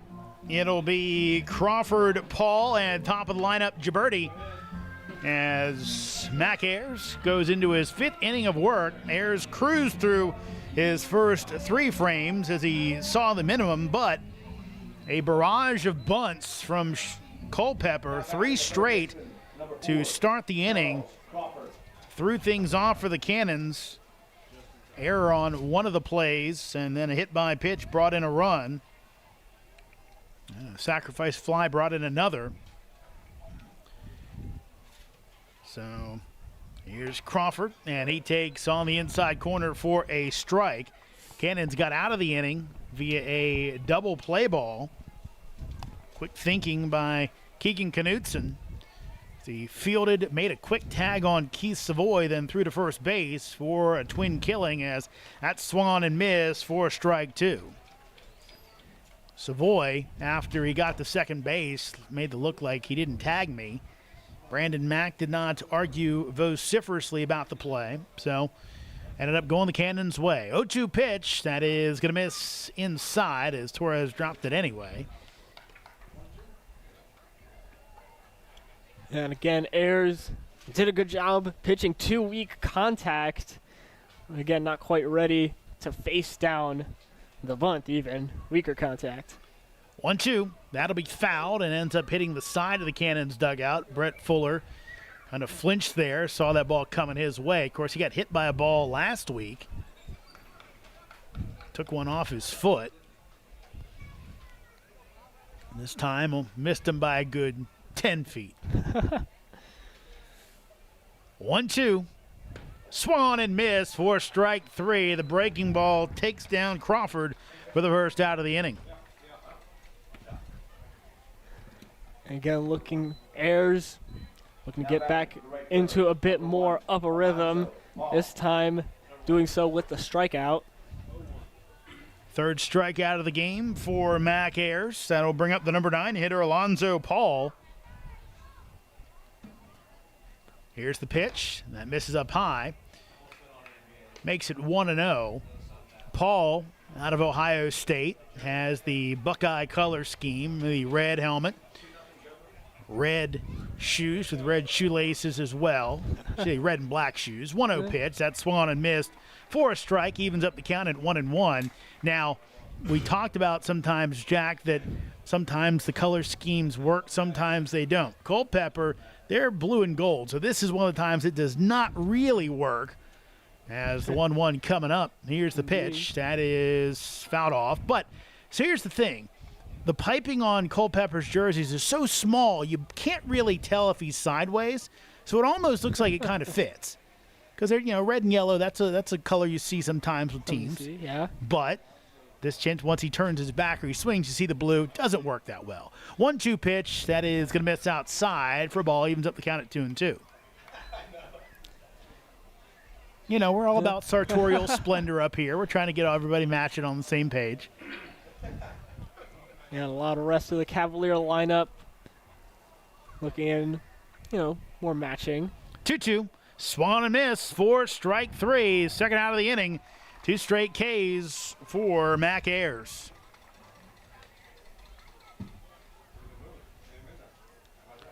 So 4 strikeouts for the right-hander as here comes Gibberti. He started it all off last inning with his bunt base hit. McDonald in on the infield grass at third base.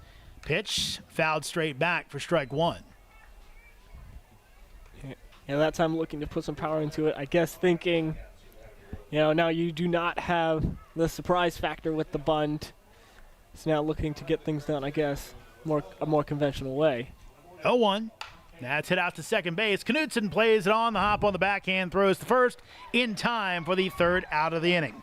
3 up, 3 down, go Culpeper after 4.5. It's 2-2. Cavaliers and Cannons. Valley League Baseball is back, and the Purcellville Cannons would like to thank their sponsors for the 2023 season. Cannons Baseball is brought to you in part by Sonic Family Chiropractic, Western Loudon Chiropractic, T-Mobile, Banff Customs, Valley Drilling, Flowers Risk Group, Alamon Studio, Fuller Treasures, J.R. Snyder Limited Professional Plumbing Services, Joe Fleming Painting Contractors, Honest Tom's, Hero Homes, 5-Star Bath Solutions, Farm Credit, Epling Landscaping and Lawn Service Incorporated, Brian McDonald, Edward Jones, Dental Smiles at Purcellville Gateway, DCF Contracting, Coalition to Salute America's Heroes, Prop Metcalf Services, Climactic Heating and Cooling, Chick-fil-A, Casco, Casa Tequila Bar and Grill, Carrington Homes, Caring Transitions, Burr Strength, Browning Equipment Incorporated, the Bob Caines Team, and Banshee Motor Cars Limited. Back at Fireman's Field as 2-2 our scores. We head to the bottom of the 5th inning. Got to get the folks with the games off the field, kind of moving slow right now. Craig Alden holding up play. No one's really hustling. Now they finally get going. Mikey Brenton steps in. You're right fielder. Nope. As POTUS working his 4th inning as he'll catch the outside corner for strike 1. Number 11, Mikey Brenton. McGuire Ayres on the hill for the Cannons as here's the pitch. That'll miss high. Ayres, Jack, he is actually the second Cannon to reach the 5-inning mark so far this season, as Austin King was the other. 1-1. That is going to miss. Going to be in there, actually. Delayed call from Craig Alden. So he did that against Strasburg. So, again, I guess, in a sense, pretty good season so far for the Cannons that they got a 3-1 record, but this is only the second time they've gotten a pitcher through 5 innings. 1-2. And Britton will fly that one out to left field, going back and out of play as Crawford gave chase from third base. Ayres,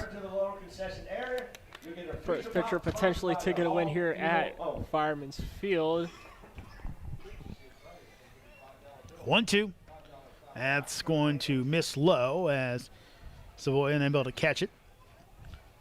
Again, talked about before, Savoy plays outfield for Georgetown. They got an interesting philosophy over there. 2-2. That'll miss outside. When Edwin Thompson, the coach of the Hoyas, took over 3 years ago, he actually ended up bringing a whole bunch of catchers in, converted them over to different positions, and now I believe 2 of his starters were former catchers. 3-2 pitch as Britton rocks it out to right field. Going back is Paul up against the wall, and he makes the catch. Mikey put good wood on that one, just not good enough. Had a good sound off the bat, but Paul able to make the grab relatively easily for the first out of the inning. And again, the Cannons a number of times able to give the ball a good ride, but not quite able to get it past the 340 feet. Is around the distance to right. Here's Ryan Guida, and he'll take one in the side. And that is the 4th hit by pitch of the game by Cavalier pitchers, 2nd for Podest, and it'll be the Cannons putting a man on with 1 out here in the bottom of the 5th. Fielder number 22, Joe Again, Cavalier pitching has shown a little bit of trouble with control so far with those 4 and 4 and a third. So Guida, not much of a run threat over at first base as Eichelberger hits it to third, and it's off the glove of Crawford, and all hands are safe. Crawford had a chance at a double play ball. Instead, he gets nothing as it ticked off the end of his glove. Cannon's got a rally going here in the bottom of the 5th. You don't see there as well. Butler turning around, not looking at the plate, assuming Crawford had made it. So again, a couple of big laps here for the Cavalier defense. Here comes Keegan Knutson. Pitch as he'll foul it back. Guida down at first at second base. Eichelberger at first, as that was ruled an error.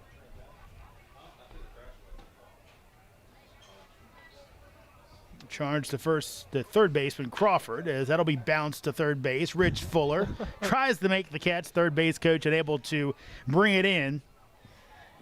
Yeah, you can see the clap there. Rich Fuller, a little mad at himself for that one. Nick Torres down at first base for the Cannons, their hitting coach.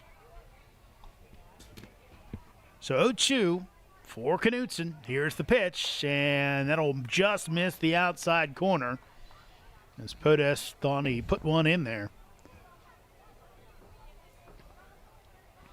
Keegan is officially 0 for 1 tonight, walked his first time up. 1-2. That's roped out to left field. That's going to be down for a base hit. Guida, it's going to get all the way to the wall. Guida coming around. Eichelberger, he's going to be held up at third base as Guida scores, and Keegan Knutson into second base with an RBI double. Cannons have the lead back. It's Purcellville 3, Culpeper 2. You can see there Guida running with all his might. Rich Fuller tell him to go, go, go. Able to make it.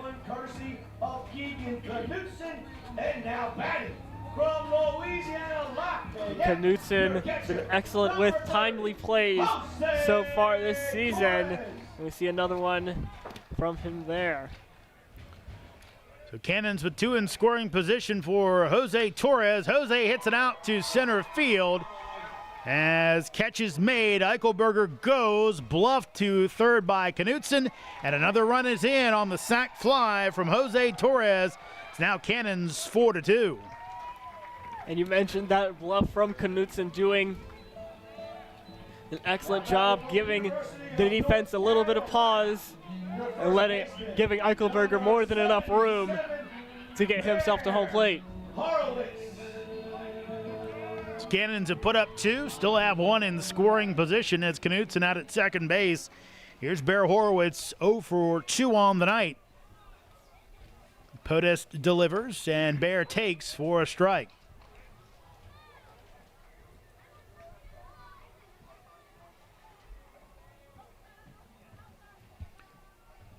Horowitz came in hitting .222.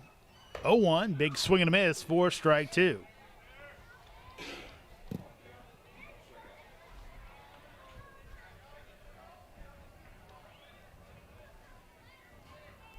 Galena waits on deck. 0-2 pitch as Horowitz takes off the inside corner, I should say, as Craig Alden does not put the hand up. So another pitch to see for Big Bear.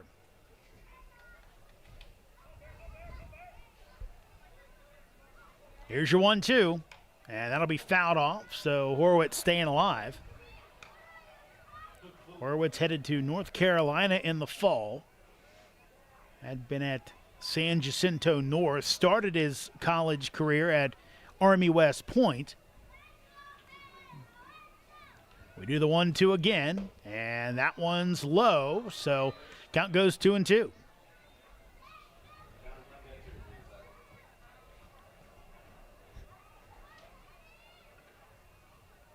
Horowitz with his oven mitt in his back pocket. 2-2, runner goes, and that'll be fouled off. Brandon Mack tries to catch it from his stool, so Coach Mack, I didn't notice this until now. He's kind of copying his old boss, Brett Fuller, as he sits on the bucket right there in the entrance to the dugout. Yeah, taking the same position, looking to make the fielding play, but a lot more difficult without a glove. We'll do the 2-2 again. Knutson down at second base, dancing off the bag. And this is hit out to center field. Going back is Gibberti over his head and off the wall. Knutson in from second base, and into second is Bear Horowitz with an RBI double. Cannons add one more. It's now Purcellville 5, Culpeper 2. Again, great location, great power. Of course, from the power man himself, Bear Horowitz. Great guy, job Gibberti with a lot of speed, giving good chase. Not quite able to go get it. The Cannons have put up 3 here in the bottom of the 5th inning. Take a 5-2 lead. Here's Jackson Delena. Horowitz takes his lead off of second base, flare out into left field, and it'll be caught by the oncoming Vu for the 3rd out of the inning. But the Cannons put up a 3 spot after 5 complete. Purcellville up on Culpeper 5-2. Valley League Baseball is back, and the Purcellville Cannons would like to thank their sponsors for the 2023 season.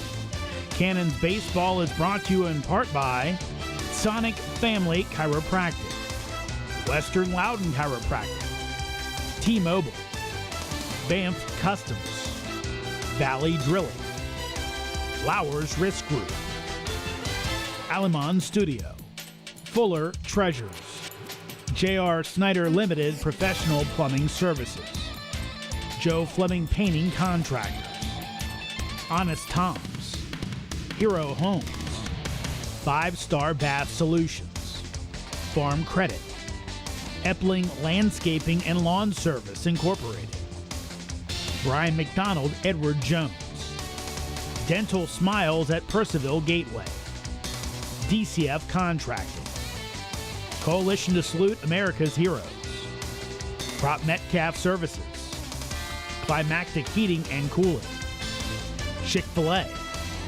Casco, Casa Tequila Bar and Grill, Carrington Homes, Caring Transitions, Burr Strength, Browning Equipment Incorporated, the Bob Caines Team, and Banshee Motor Cars Limited.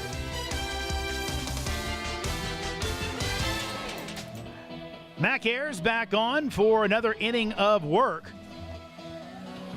as just under 70 pitches is the right-hander. He'll face 2, 3, and 4 in the lineup for Culpeper, now with a 3-run lead. So Ayres looking for a win tonight. We talked about his numbers this year. He pitched a good bit for Purdue Fort Wayne. So be interesting to see how long he'll be with the Cannons. You know, college coaches always concerned about pitch limits. So here's Connor Butler. He'll hit it out to shortstop, fielded, thrown over, and in time as Stewart records the putout to Horowitz for outs number 1. This is, I believe, the longest performance. You mentioned earlier King had 5 innings against the Express. But now Ayres with at least 5 1/3 here, and doing so in just 70 pitches. So it's really just that one long inning. Everything else was pretty quick. Here's Vu. He'll put it in between first and second, out into right field for a base hit. Knutson with the dive, unable to bring it in as Eichelberger fields and gets it back into the infield. So base hit for Keegan Vu, his second of the game.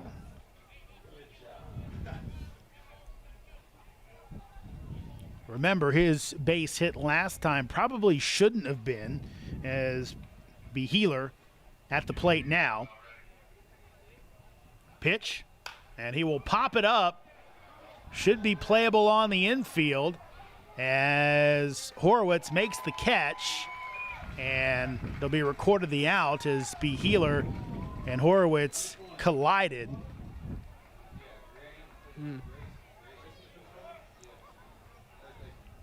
I think he might have been out anyway if that ball hadn't been caught.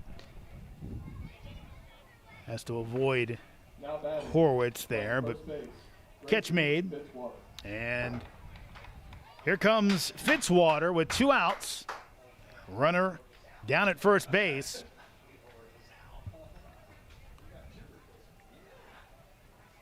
Pitch. That's bounced to Knutson. High hop, but he hangs with it and gets it over to first base in time for outs number 3. So Vu stranded after the 1-out single. We head to the bottom of the 6th. Cannons up on the Cavaliers 5-2. Valley League Baseball is back, and the Purcellville Cannons would like to thank their sponsors for the 2023 season. Cannons Baseball is brought to you in part by Sonic Family Chiropractic, Western Loudon Chiropractic, T-Mobile, Banff Customs, Valley Drilling, Flowers Risk Group, Alamon Studio, Fuller Treasures, J.R. Snyder Limited Professional Plumbing Services, Joe Fleming Painting Contractors, Honest Tom's, Hero Homes, 5-Star Bath Solutions, Farm Credit, Epling Landscaping and Lawn Service Incorporated, Brian McDonald, Edward Jones, Dental Smiles at Purcellville Gateway, DCF Contracting, Coalition to Salute America's Heroes, Prop Metcalf Services, Climactic Heating and Cooling, Chick-fil-A, Casco, Casa Tequila Bar and Grill, Carrington Homes, Caring Transitions, Burr Strength, Browning Equipment Incorporated, the Bob Caines Team, and Banshee Motor Cars Limited. Welcome back to Fireman's Field. A new pitcher is on the hill for Culpeper after Jarek Podest finished off his work. Sam Slevin from Randolph-Macon College will take the hill. And Podest, just like Ayres for the Cannons, pretty good for his first 3 innings, then ran into some trouble last frame with a hit by pitch and error, then the double by Knutson to bring in a run, then the sac fly by Torres, and then Horowitz with the RBI double. So it'll be coming on as Sam Slevin Pitching for the will Cavaliers from Randolph, try to keep it at a 3-run game. Sam Slevin.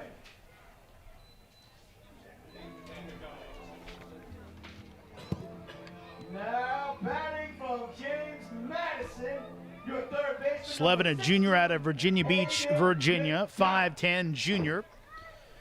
He's already made 2 appearances so far this year as he pitches on the inside corner to Aiden McDonald.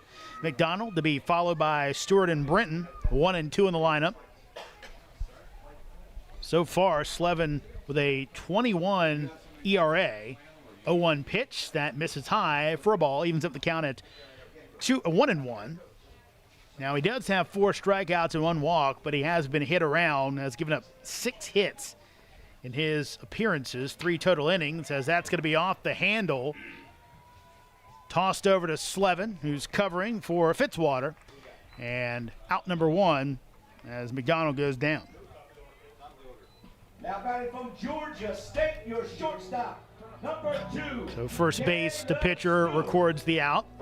Slevin in his first appearance against Front Royal in a loss, pitched 1 inning, gave up 7 earned runs, 5 hits, and just 1 inning of work. As Stewart takes a strike on the outside corner. Only faced 10 batters in that game, so he was roughed up. Second outing, much better against Charlottesville, and a blowout loss. Slevin delivers. That misses high and in. He went 2 innings, allowed no runs, 1 hit, struck out 3. So Slevin finding his footing against the Tom Sox. Swing and a miss by Stewart for strike 2.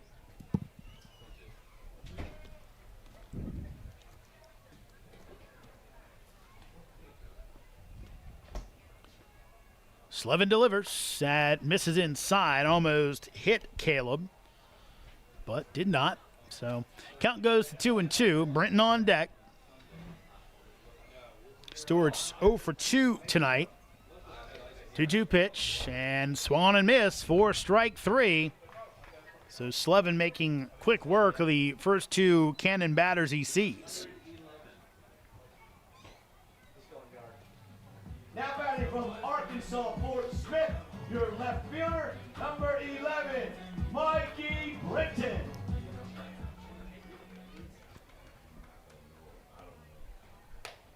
Britton takes for ball 1. And again, Slevin doing a good job early, going at these Cannons batters. Here's the pitch, and Mikey, big swing and a miss, evens up the count at 1-1. Slevin made 22 relief appearances for Randolph-Macon this year. 1-1 record, pitched 24 innings. Pitch, Mikey takes for a strike. Pitched to a 4.13 ERA, struck out 29 batters to 13 walks. And looking for his second strikeouts of the inning here, Slevin. Right-hander comes set and delivers the 1-2 pitch, misses high of the breaking ball.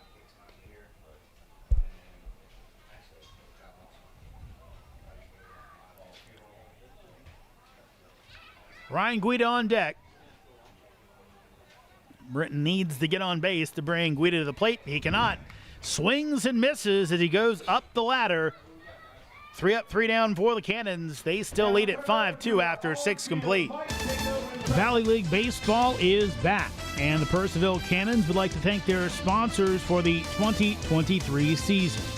Cannons Baseball is brought to you in part by Sonic Family Chiropractic, Western Loudon Chiropractic, T-Mobile, Banff Customs, Valley Drilling, Flowers Risk Group, Alamon Studio, Fuller Treasures, J.R. Snyder Limited Professional Plumbing Services, Joe Fleming Painting Contractors, Honest Tom's, Hero Homes, 5-Star Bath Solutions, Farm Credit, Epling Landscaping and Lawn Service Incorporated, Brian McDonald, Edward Jones, Dental Smiles at Purcellville Gateway, DCF Contracting, Coalition to Salute America's Heroes, Prop Metcalf Services, Climactic Heating and Cooling, Chick-fil-A, Casco, Casa Tequila Bar and Grill, Carrington Homes, Caring Transitions, Burr Strength, Browning Equipment Incorporated, the Bob Canes Team, and Banshee Motor Cars Limited. Top of the 7th inning as Mac Ayres remains on. He'll face 6, 7, and 8 in the lineup. To bring you that and the next 2 innings of play-by-play, here's my partner, Jack Hughes. Thank you very much, Jeremy. You said Ayres having himself a night. Just over 70 pitches. 6 innings. Let up 2 runs in the top of the 4th, but other than that, it's had a clean slate of goose eggs. You see Savoy coming up to the plate. His first pitch, fouled off. Count is at 0-1.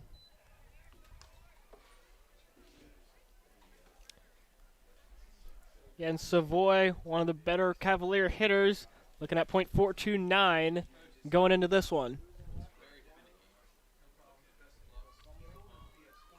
The 0-1 is high for ball one, counts even.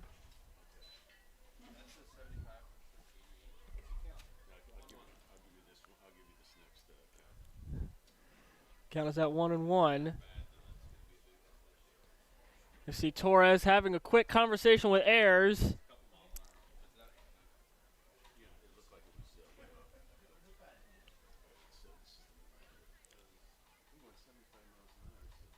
Savoy taking the opportunity to get a couple practice swings in.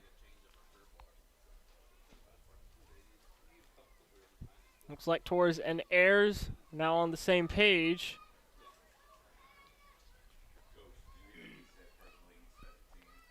Torres now back behind the plate. Ayres winding up for the 1-1. Fires and hit into right field, but Eichelberger able to run and make the catch for the first out of the inning.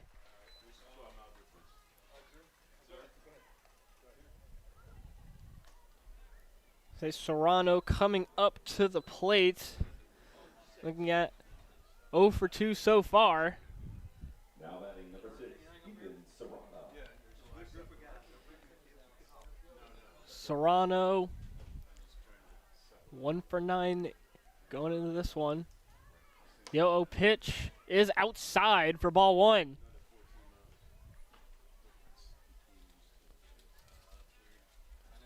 Ayres, velocity-wise, still hanging steady in the mid-80s. The 1-0 hit, but behind, so that will run foul for strike 1. Cannons currently leading 5-2 after a 3-run bottom of the 5th. Hits relatively even, 4 for Culpeper, 3 for the Cannons, both with 1 error each. The 1-1 is on the low part of the zone for strike 2. Serrano down in the count. Was able to get some contact, both of his at-bats. Fly out and a ground out. 1 out, bases empty. The 1-2 is fouled off by Serrano. So we will repeat the 1-2.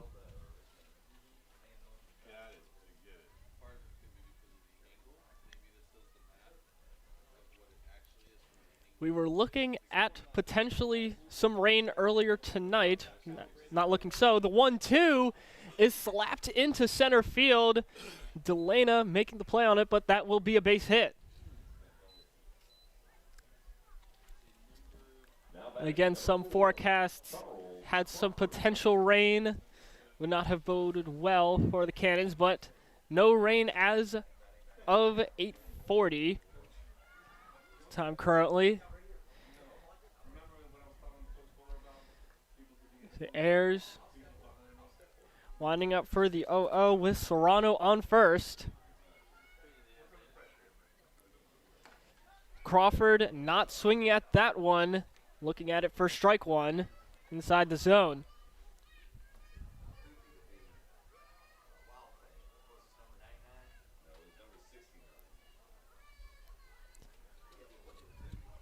Crawford, the brown man, it's the 0-1.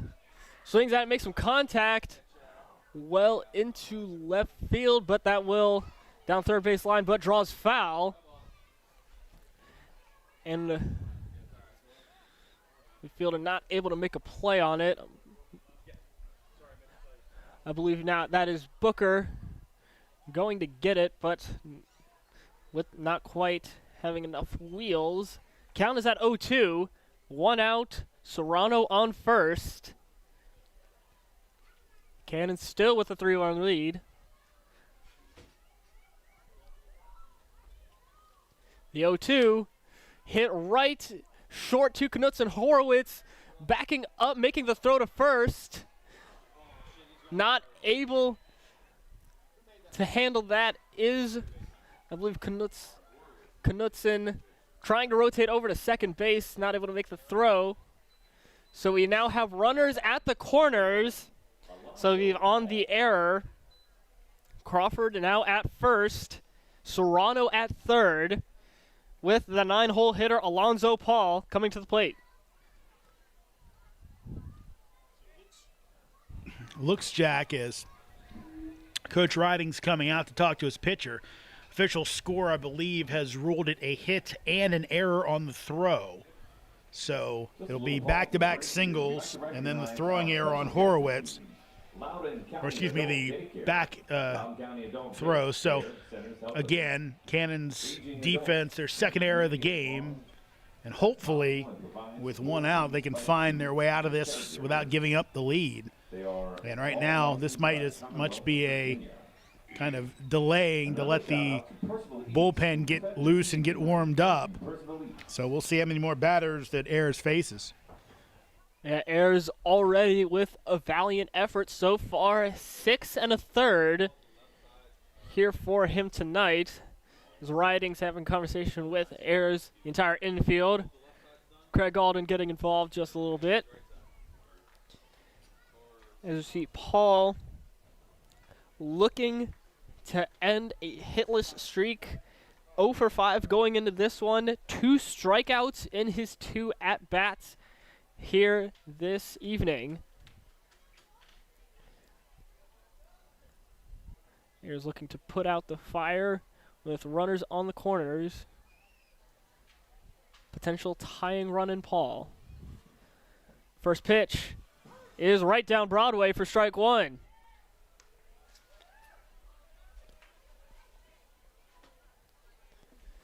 So again, Paul with Serrano on third, looking at potentially a productive out situation to close the gap. We'll see, and Ayres looking to throw out Crawford at first, but well in time. Horowitz gives the throw back to Ayres. Count is at 0-1. Still only 1 out for the Cannons in this one. Ayres again looking to throw out Crawford at first. And again, Crawford there in time.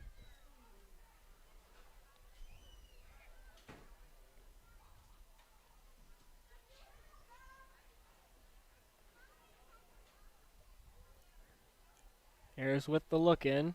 He now delivers the 0-1. Crawford looking to steal, but caught as a dead bird and caught in a runoff. But in the process, Serrano able to make his way home. So I believe that will be an out for Crawford on the steal attempt. But again, Serrano able to come home. So Culpeper is now only down 2. Score is 5-3 with 2 outs. And now bases empty for Alonzo Paul.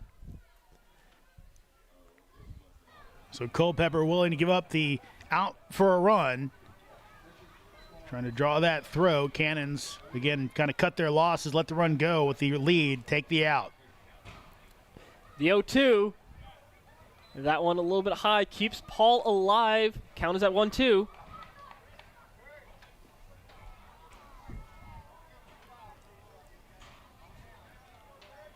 Ayres potentially one pitch away from 7 complete.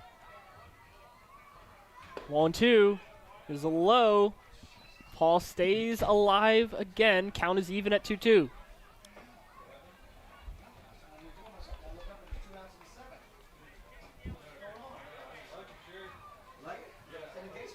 Ayres with the look in.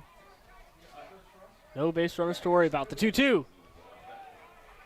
Low outside will run the count full for Alonzo Paul. Yeah, right now, if you're Ayres, this is key. You know, don't want to face the top of the lineup again. Get this thing back in the dugout. Let your guys hit. The payoff pitch fouled off by Paul, so we will repeat that.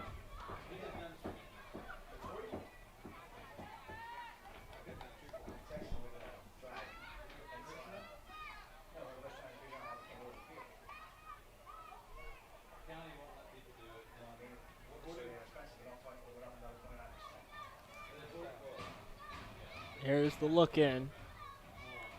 Payoff pitch is low, so Paul will get himself a walk, and we will go back to the top of the lineup with Gibberti. Now batting, number 21. That's tough. Get into the guys who really can swing it well for this Culpeper team, and again, now the tying run at the plate.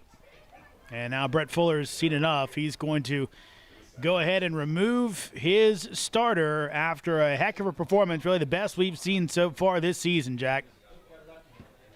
Yep, and so it looks like we will likely have a pitching change here.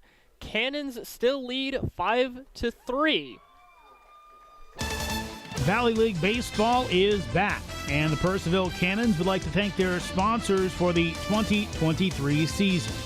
Cannons Baseball is brought to you in part by Sonic Family Chiropractic, Western Loudon Chiropractic, T-Mobile, Banff Customs, Valley Drilling, Flowers Risk Group, Alamon Studio, Fuller Treasures, J.R. Snyder Limited Professional Plumbing Services, Joe Fleming Painting Contractors, Honest Tom's, Hero Homes, 5-Star Bath Solutions, Farm Credit, Epling Landscaping and Lawn Service Incorporated, Brian McDonald Edward Jones, Dental Smiles at Purcellville Gateway, DCF Contracting, Coalition to Salute America's Heroes, Prop Metcalf Services, Climactic Heating and Cooling, Chick-fil-A,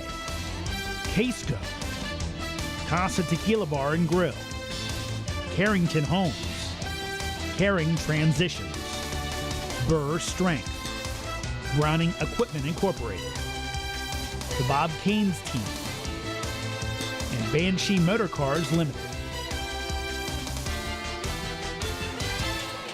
And welcome back to historic Fireman's Field. Raucous cheers for Mac Ayres as he comes off his 6 2/3 inning performance. I believe the longest for the Cannons so far this season. McCarthy coming up to the plate to replace him. Don't climb on the fences and stay out from Big spot here for McCarthy. You don't want to waste the great performance from Ayres. So for him to take down really right now Culpeper's best batter, at least when it comes to average. Savoy and Gibberti tied, but again, Gibberti, a guy who's put a little more and a little more seasoned hitter. So if you're McCarthy, this is a guy that's going to be tough, but if you can take him down and get your team back in the dugout, you got to feel good about with the Cannons' power arms and come away with a win tonight. Absolutely. McCarthy in 2 appearances this season pitched 2/3 innings against the Riverbandits on the 4th. And for walk, 2 strikeouts in 3 batters faced. And against the Winchester Royals, 1 1/3. Let up 1 hit, 1 walk, 4 strikeouts, and 7 batters faced. So again, no runs given up so far for McCarthy this season. As he faces down Gibberti.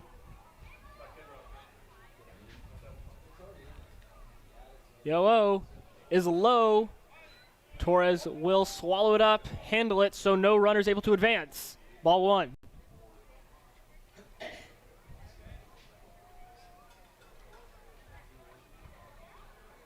Gibberti so far 1 for 3 with, again, that bunt in his second at-bat, able to beat it out with speed. The 1-0 is outside, makes it 2-0. Again, 2 outs. Cannons leading 5-3. Alonzo Paul on first. Trying to extend his lead on first base. McCarthy, the 2-0. Inside, Gibberti working, a 3-0 count.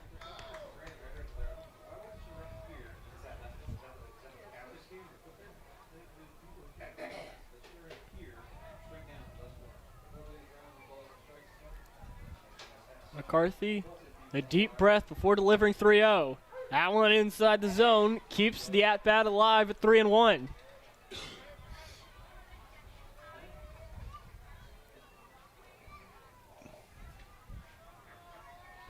Top of the 7th, 1 run given up already.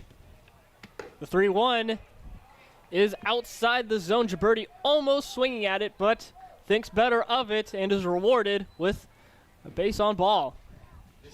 Now batting number So now in the spot for the Cannons, Culpeper will bring the go-ahead run to the plate. Now I guess the one positive here is it's Butler does have a home run of the season, but again, a right-handed batter, so you're not as worried about the home run. But again, guy goes the other way. It's not that hard to put it out of here. Yo-oh is right down Broadway for strike 1. Butler down 0-1 early. Again, Paul on second. Gilberto on first. Both taking significant leads. McCarthy the 0-1. Look like we have a check swing. Craig Alden will appeal to Lewis Cohen. And that will be, he did not swing, so that will be ball 1.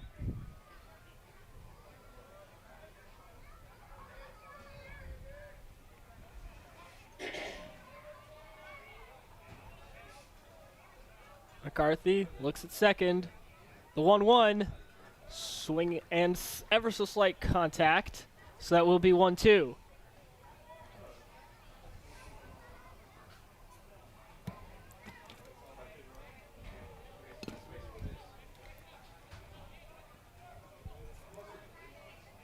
McCarthy with the look in.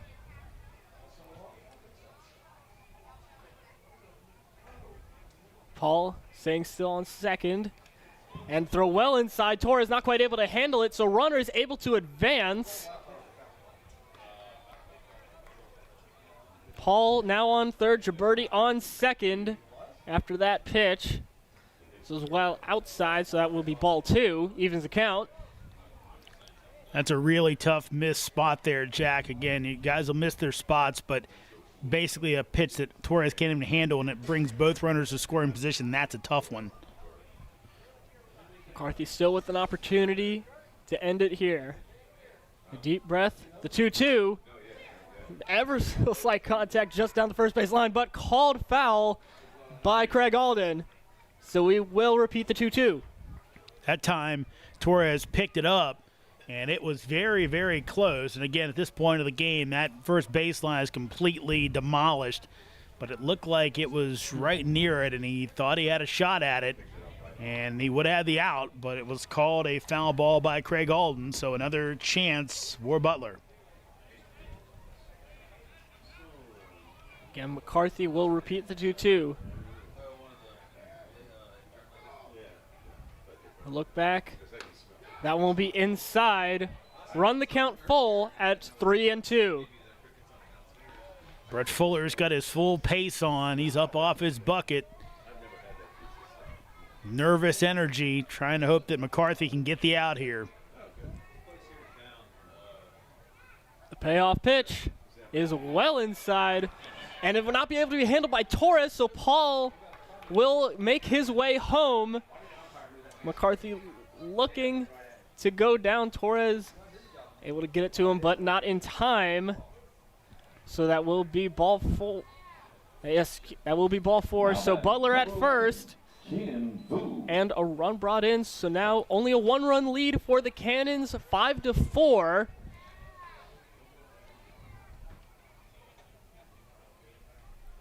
As Kien Vu comes up to the plate. First pitch to him is right on the inside part of the zone for strike 1. And Jack, that was just a brain conniption from McCarthy. He forgot to cover home plate, and that led to the run scoring. The 0-1, and another wild pitch. McCarthy coming down, but Torres not quite able to handle it in time. Game is tied, 5-5. As now, I believe, Gioberti coming home.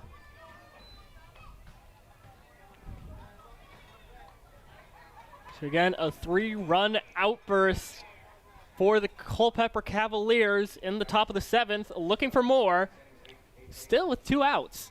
And that will give Ayres officially a no decision now as Culpeper's tied it up. McCarthy the 1-1. Hit right into right field. Knutson looking for the diving catch. And play is called safe at home plate.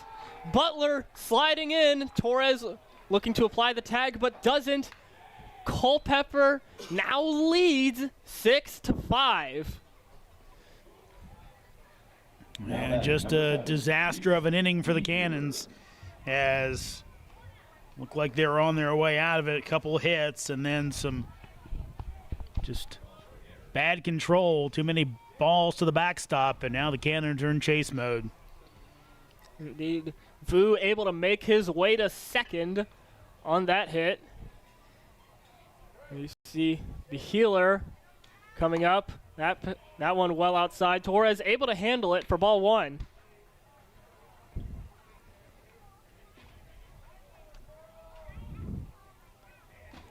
The healer with a flyout in his most recent at-bat.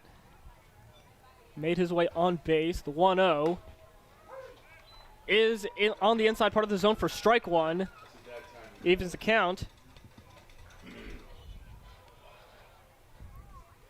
Healer made his way on base with a hit by pitch earlier in this one. McCarthy looking at second a couple times. The 1-1 inside. Torres able to swallow it up, get a handle on it. So Vu not able to advance. Count is at 2-1.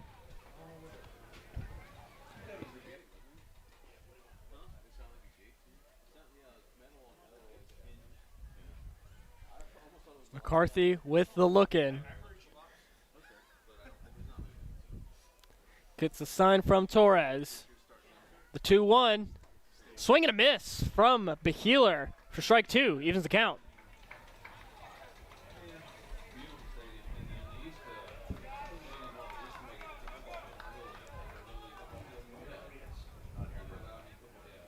McCarthy the 2-2. Fouled off by Beheeler. Vu will have to trot his way back to second base. Look to get a head start. 2-2, 2 outs. Again, Vu on second. McCarthy delivers high for ball 3. Runs the count full.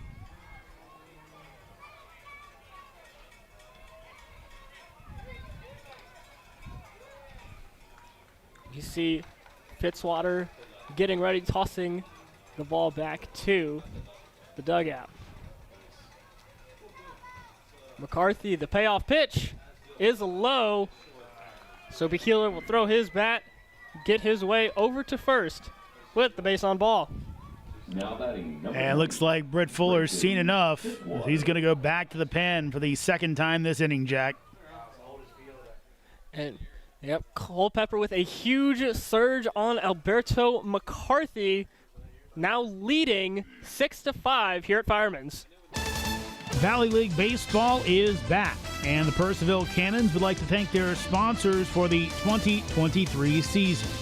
Cannons Baseball is brought to you in part by Sonic Family Chiropractic, Western Loudon Chiropractic, T-Mobile, Banff Customs, Valley Drilling, Flowers Risk Group, Alamon Studio, Fuller Treasures, J.R. Snyder Limited Professional Plumbing Services, Joe Fleming Painting Contractors, Honest Tom's, Hero Homes, 5-Star Bath Solutions, Farm Credit, Epling Landscaping and Lawn Service Incorporated, Brian McDonald Edward Jones, Dental Smiles at Purcellville Gateway, DCF Contracting, Coalition to Salute America's Heroes, Prop Metcalf Services, Climactic Heating and Cooling, Chick-fil-A, Casco, Casa Tequila Bar and Grill, Carrington Homes, Caring Transitions, Burr Strength, Browning Equipment Incorporated, the Bob Caines Team, and Banshee Motor Cars Limited. And welcome back to historic Fireman's Field here in Purcellville, Virginia. Another new arm taking the plate as McCarthy not able to get the job done in the top of the 7th. We now have Luke Lyman out of Morehead State, local product from Berryville, Virginia. Pitched a couple innings for the Cannons last playoffs, I believe.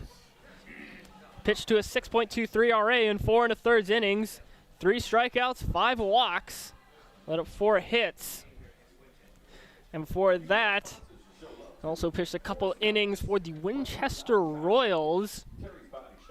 9 1/3 inning, ended up with a 4.82 ERA there in 5 appearances. 7 strikeouts, 10 walks, let up 9 hits. Lyman in his first appearance this season has battled sickness after coming to Purcellville for a little bit, but clearly healthy now and ready to contribute for the Cannons. Yeah, of course, he pitched for Winchester last year, then came over to the Cannons for the playoffs. And now a year of college baseball under his belt.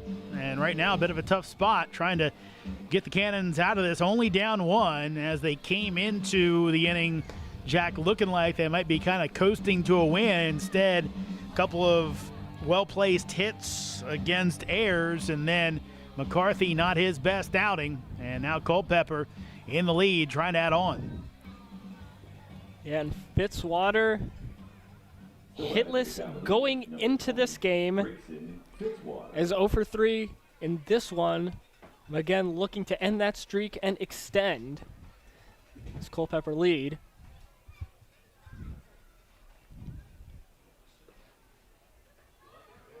Lyman, the righty, winds up his first pitch.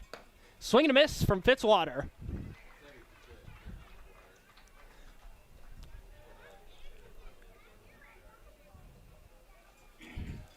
Again, Lyman, although being from Berryville, with connections to both Purcellville and Winchester. The 0-1. Swing and a miss, but runners able to advance. Oh.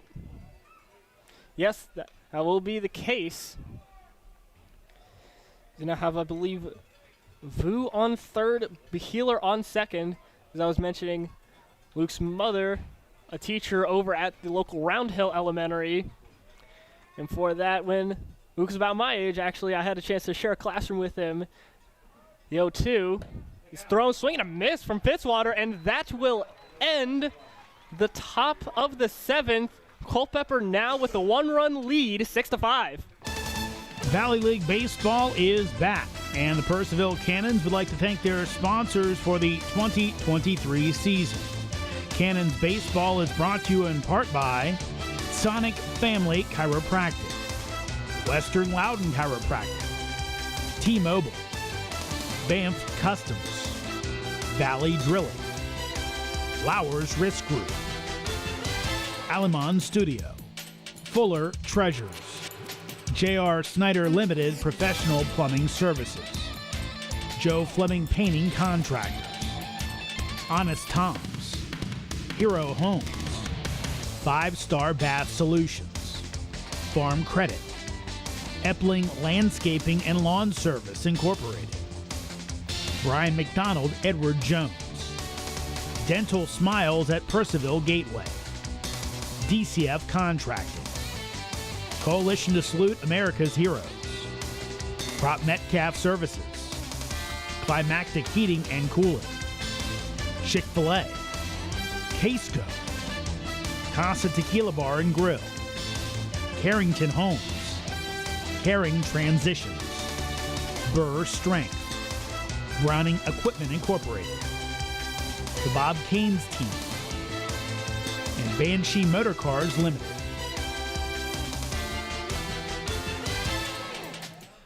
Welcome back to historic Fireman's Field in Purcellville, Virginia. For the first time tonight, a new Culpeper pitcher comes on with some insurance. Brian Curley now looks to protect a 1-run lead with these final 2 innings left to pitch. So again, looks like Savoy will come to the mound for a quick conversation to get him on the same page with Curley. Guida coming up to the plate for the Cannons. Savoy returns to his spot behind home plate.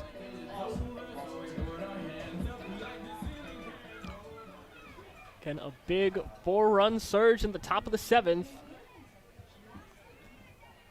giving the Cavaliers a lead. As Guida gets hit on the very first pitch. Curley threw, so he'll trot his way over to first.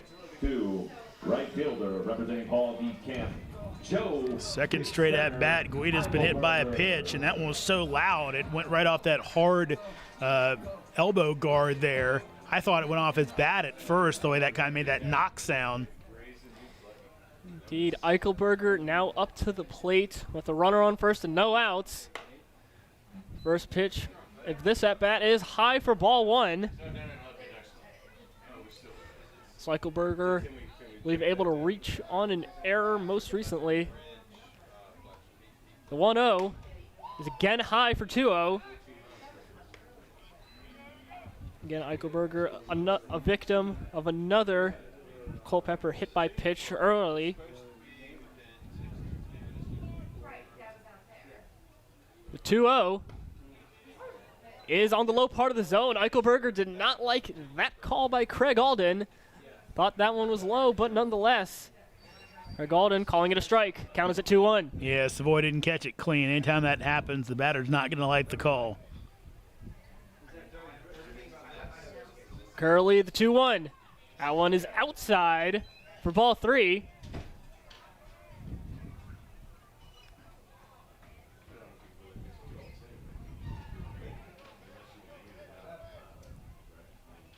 The 3-1.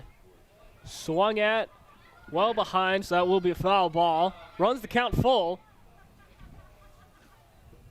Now remember, with all foul balls, turn them into the concession stand and get a Cannons looking to get back their lead. Payoff pitch is high. Eichelberger makes his way over to first. That will be ball 4. Second base, representing San Jack University, Keegan Father So Knudsen coming up to the plate off of a big RBI double, as well as making some fantastic plays at second base defensively.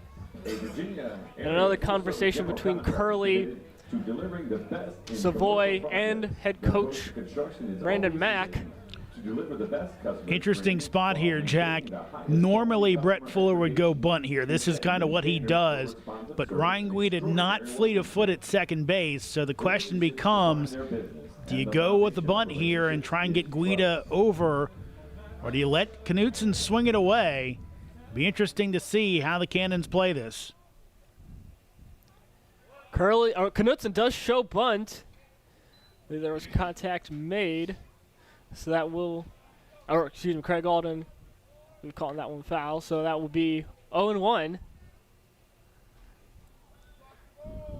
for Knutson. Knutson again showing bunt. Gets a contact into the infield. Diving play by Curley and Fitzwater. Neither of them able to get it, so all runners able to advance. Bases loaded. I tell you what, Jack, if either one of them had called the other off, they would have got it, but they didn't have time because they had to dive.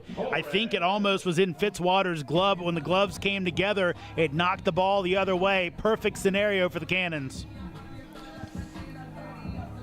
Unfortunate lapse there with Jose Torres coming up to the plate. Bases loaded, infield in for these Cavaliers.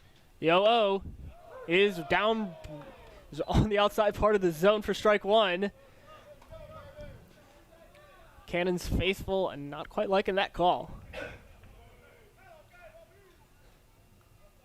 Curley fires. That one is outside, called so by Craig Alden. 1-1. Right now, your Torres, you got to kind of know the situation. Got Horowitz, who, yeah, he can drive the ball, but also strikes out. If you get a pitch you can drive, you got to take the fly ball, get the game tied, and work from there. Again, big productive out situation as the 1-1 comes in. Torres gets some drive under it, and that will drop for a base hit. Guida coming to home plate, and the Cannons have tied this one back up 6-6. Paul tried for the deke out in right field, but Guida got enough of a lead that he was easily able to score. Cannons drop one in and tie it up, and now Big Bear can come up with a big blast right here.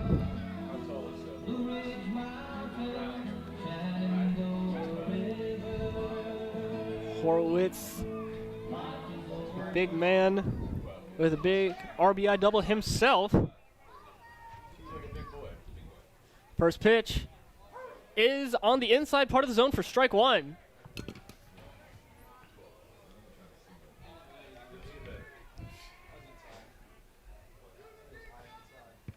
So get a hit streak for the Cannons going. The 0-1 fouled off by Horowitz. Now has himself down in a hole early. 0-2. Horowitz in his second year for the Cannons. Curley the deep breath before the 0-2. That one outside wild. Curley making his way down to home plate. No runners able to advance. So you now have a 1-2 count here for Horowitz. Bases still loaded with Eichelberger at third, Knutson at second, and Torres at first.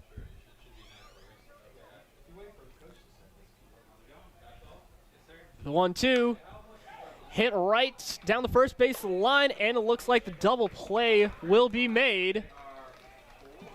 Horowitz tagged at first, and Eichelberger Now batting. not able to get to home plate in time. Oh, looks like Craig Alden, excuse me. Yeah, Jack, looks like what happened was the second baseman couldn't get over to cover in time, so when Savoy was going to throw, first baseman made the throw, didn't get over, no force at first base, so only the force out at home plate. Excuse me, yes. Thank you very much, Jeremy Horowitz. At first, it's called safe. So one out, bases still loaded. And Nakumba Booker coming in, who's defensive substitution at left field.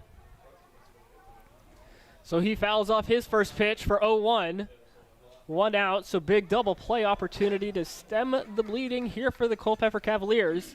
Game is tied 6-6. Curley the 0-1. That pitch will run foul. So 0-2 for Booker.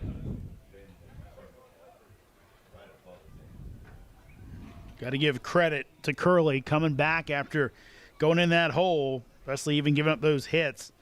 He's kind of come right at the Cannons, giving up the one run, but on the verge now of getting Booker for a big second out. Curley the 0-2. That one is low and outside for ball one, keeping Booker alive.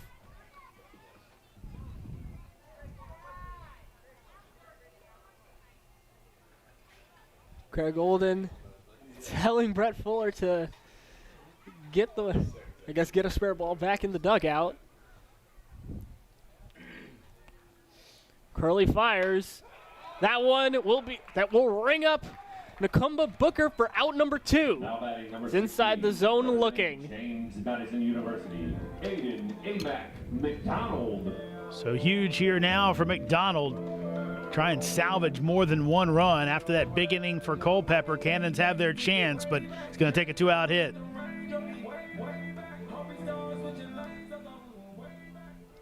Culpeper proving they can be productive with 2 outs. We'll see if the Cannons can match. First pitch is on the low part of the zone for 0-1. Again, some groans from the Cannons crowd. 0-1, swing and a miss from McDonald in a hole early 0-2. Curley looking to make his way out with only 1 run given up.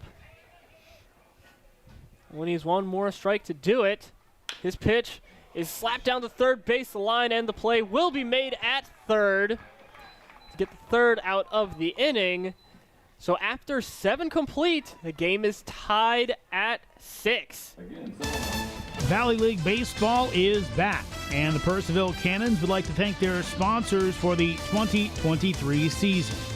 Cannons Baseball is brought to you in part by Sonic Family Chiropractic, Western Loudon Chiropractic, T-Mobile, Banff Customs, Valley Drilling, Flowers Risk Group, Alamon Studio, Fuller Treasures, J.R. Snyder Limited Professional Plumbing Services, Joe Fleming Painting Contractors, Honest Tom's, Hero Homes, 5-Star Bath Solutions, Farm Credit, Epling Landscaping and Lawn Service Incorporated, Brian McDonald, Edward Jones, Dental Smiles at Purcellville Gateway, DCF Contracting, Coalition to Salute America's Heroes, Prop Metcalf Services, Climactic Heating and Cooling, Chick-fil-A, Casco, Casa Tequila Bar and Grill, Carrington Homes, Caring Transitions, Burr Strength, Browning Equipment Incorporated, the Bob Caines Team, and Banshee Motor Cars Limited. And welcome back to historic Fireman's Field in Purcellville, Virginia. We have ourselves a tight one as the Culpeper Cavaliers and Purcellville Cannons are deadlocked at 6 after 7 innings complete. Luke Lyman with a quick strikeout to end the top of the 7th, looking to continue his momentum here in his first appearance for the Cannons. Yeah, right now, again, Lyman just got to try and keep putting up zeros. Cannons offense break through, and, you know, obviously they thought McCarthy could come down and shut the door like he kind of has in the first 2 appearances, but he just was not on tonight. Luckily, Lyman was to keep it only a 1-run game, as Culpeper could have made it a lot worse. And McCarthy said struggling is indeed the correct word, not able to record an out. The 0-0 is on the outside part of the zone. Savoy looking at that one. Currently looking at 1 for 3 so far in this one. Lyman, the 0-1. Some contact, blooped up, will run foul. And Torres looking to make the catch right over the Culpeper dugout. Jumps out of his glove. Torres very mad at himself for that one, pounds the glove. Yeah, that's a tough catch with that catcher's mitt. He was kind of reaching away, and that's going to have a chance. It's going to pop out of that glove. It's almost when if you can basket catch it, you try to, but didn't have that luxury. Count is now 0-2 as the foul ball. Lyman delivers and a swing and a miss. Torres able to catch that one for strike 3. Alden ringing him up for the first out of the inning. Now batting number 6. Second strikeout for Lyman so far. He's faced 2 batters, K'd them both.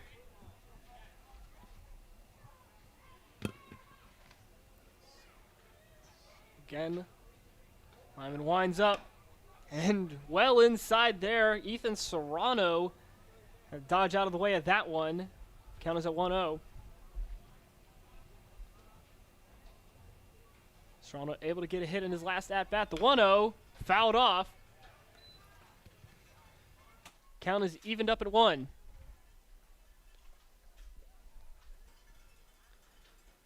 And Lyman getting himself ready. Bases empty with 1 out. Lyman delivers. Fouled off again by Serrano. So a 1-2 count.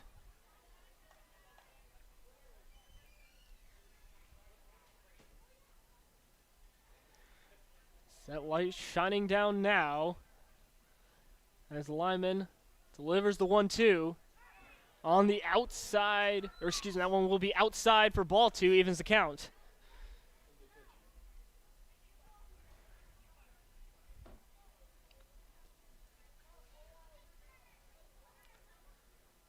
Lyman nods, gets his sign from Torres. The 2-2, swing and a miss from Serrano, another K. For the man who saw Luke Lyman. Now batting number 4, Charles Crawford. Now again, Charles Crawford coming up to the plate himself with a hit in his most recent at-bat. Lyman looking for 3 up, 3 down against Culpeper. The 0-0 is inside the zone for strike 1.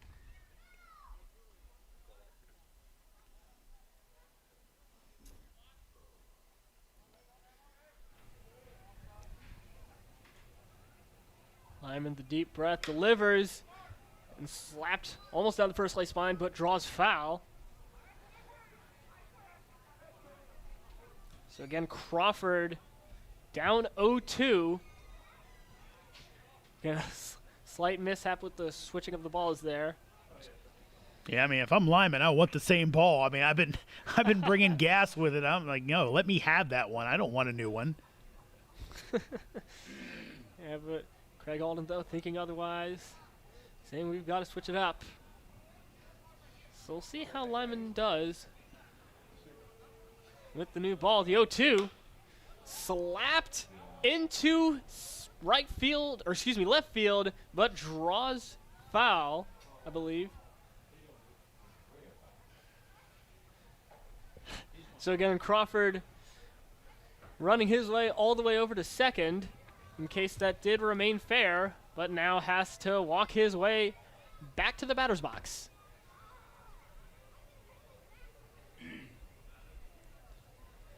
Now digging the ball from out of that corner. So you'll repeat the 0-2.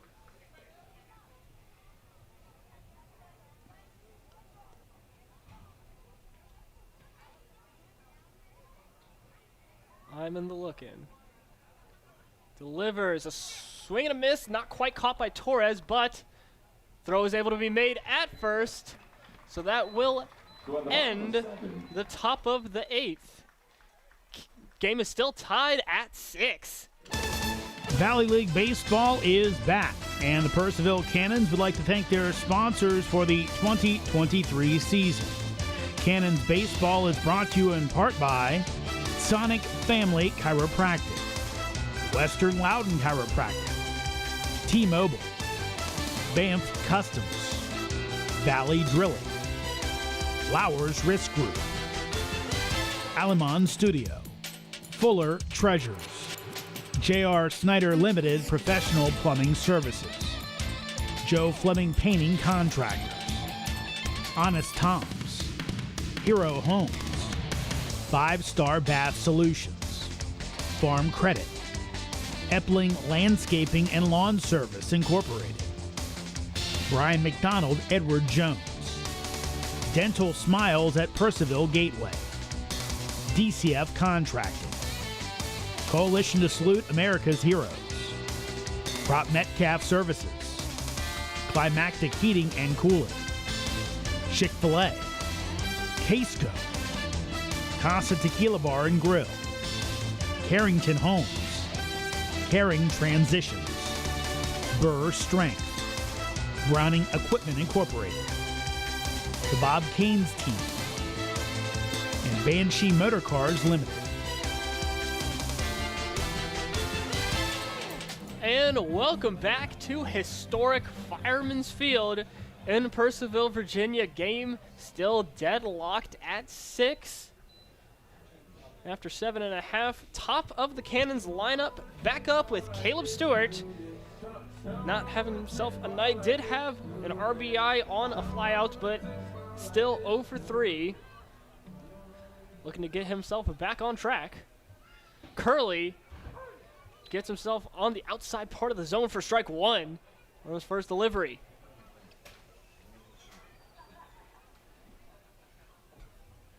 The 0-1 right down Broadway for strike 2.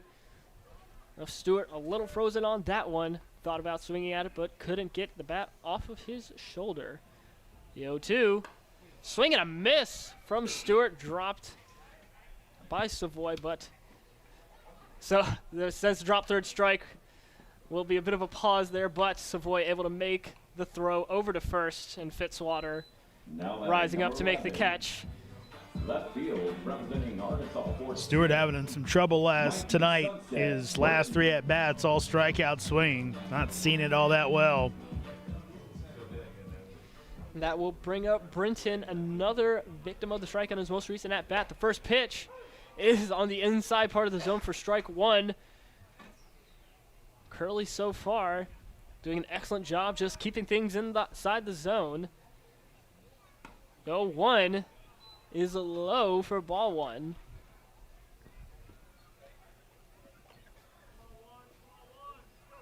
So again, Curley already with 1 out in this inning. Looking to keep the game tied. 1-1. Dodged inside is Caleb Stewart as it was inside for ball 2.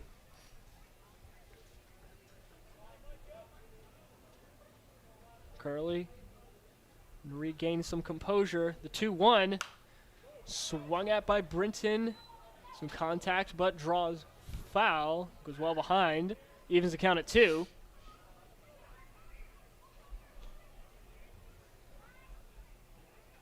So we get Guida getting ready. 2-2. Brinton again gets it behind, not able to be played, so we will repeat the 2-2. We thank our fellow ball sponsors. Mikey hanging tough, just trying to get on base. Obviously, he's got some power behind him as well as some contact. Trying to find a way on. The 2-2 inside, runs the count full at 3-2. Yeah, Brinton is with a team leading 8 runs scored, so he knows how to get on and get around. Though he's 0 for 3 tonight with a walk. Payoff pitch. Hit right down the first base line. Bobbled a little bit by Fitzwater, but able to step on first and record the second out of the inning.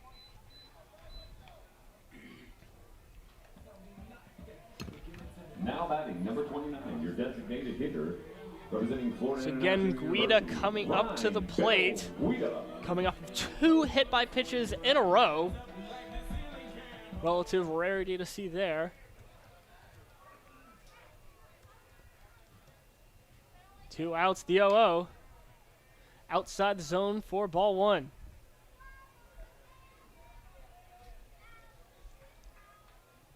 Grand Cannons looking to give their pitching staff some run support. That one is, again, low outside, not able to be caught by Savoy for 2-0. Again, bases are empty, so that mishandling does not equate to anything. Curley, the 2-0. That one again outside. Looked like Savoy looked at Craig Alden there looking for a strike, but no dice. 3-0 count for Guida. Curley delivers. That one on the that one inside the zone for strike 1. Savoy did drop it, but does not matter. Again, Savoy, a guy who does not primarily play catcher for his college team. Did play it a lot growing up, so getting a chance here behind the plate to work on those skills. Boy, doing a good job so far tonight. The 3-1 slammed into right center. That one will drop for a base hit. Gibberti able to make a play on it. Stop him from advancing any further. Joe Big Stunner Eichelberger. So again, JoJo Eichelberger up to the plate. Himself able to draw a walk in his most recent at-bat. You want some good news, Jack? Every time Guida's made it on base tonight, he's scored. So hopefully that trend continues, as he's done it 3 times. 1 time previously with the hit, 2 hit by pitches, and that hit he just had. 0 for Eichelberger. Is low and outside for ball 1. Mentioned, yeah, something the Cannons really do want to see tonight is Guida on base. Guida taking a slight leaf off of first. The 1-0. Inside the zone for strike 1. Eichelberger thought about swinging at it, but not able to get around. Count is even at 1-1 with 2 outs. Here in the bottom of the 8th. 1-1, again inside the zone, right down Broadway for strike 2. Cannons with their backs against the wall in this one.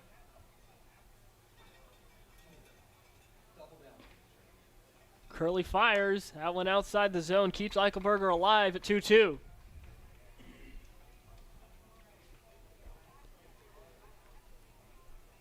Eichelberger himself, 3 for 4 in terms of getting on base tonight, including walk on base on ball, as that one is high for ball 3, runs the count full.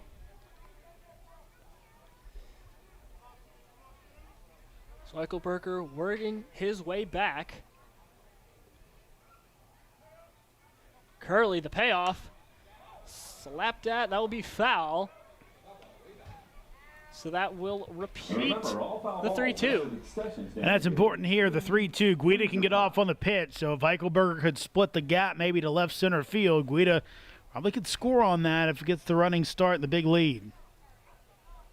The payoff pitch outside, so Eichelberger will draw another walk. Knutson will come up to the plate. Himself coming off a hit streak, the RBI double. Then a hit. So Knutson doing well for himself. Again, as we've mentioned a couple times, some excellent plays on defense. So reliable presence here for the Cannons with 2 outs in the bottom of the 8th. First pitch is low, not able to be handled by Savoy, so Guida and Eichelberger will advance. Both are now in scoring position. Eichelberger on second, Guida on third. Yeah, that's huge right there. Again, getting not only Eichelberger into scoring position, but Guida over to third. We talked about before, for as great of a hitter as he is, he's not fleet of foot. So at this point, if you're Knutson, you poke one through, you probably score 2. Knutson looking to do just that with the 1-0 count. Delivers that one on the low part of the zone for strike 1. And Knutson at an even count right now. Game still deadlocked at 6. The 1-1 slammed into right field for a base hit. Able to be caught by Paul. And Cannons looking to drive in too is Guida and Eichelberger. The play at home not able to be handled by Savoy. Yes, sir, boy. So that one will drive into an RBI double RBI double, excuse me, for Knutson.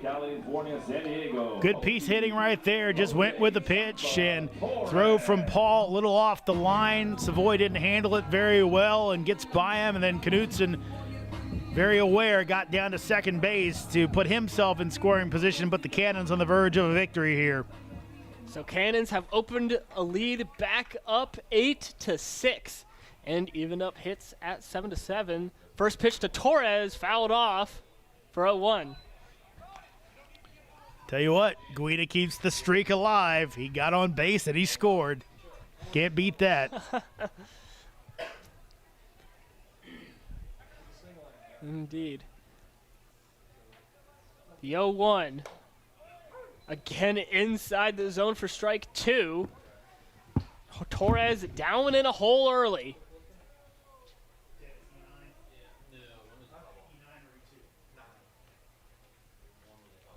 Curley taking a breath before the 0-2. Torres getting it right into right center for a base hit. And Knutson will round the bases for an RBI single for Torres. Number 77, playing first base, representing the University of North Carolina, Cullen. Cannons now lead 9-6. So opening up a 3-run lead yet again in the bottom of the 8th inning. Tell you what, we talked to Brett Fuller after the game. This is going to do his heart good to see his team having some good at-bats. It's not just relying on power of the big swing. A lot of really good at-bats here in the 8th. Said the first pitch to Bear Horowitz is inside and high for ball 1. I mentioned, a lot of great pieces of hitting for these Cannons. Able to poke it into some holes. The 1-0. Horowitz gets it down to the infield, but the play is caught and made by Crawford, getting it to Fitzwater at first. That'll be the 3rd out of the inning. After 8 complete, Cannons lead 9-6. Valley League Baseball is back, and the Purcellville Cannons would like to thank their sponsors for the 2023 season.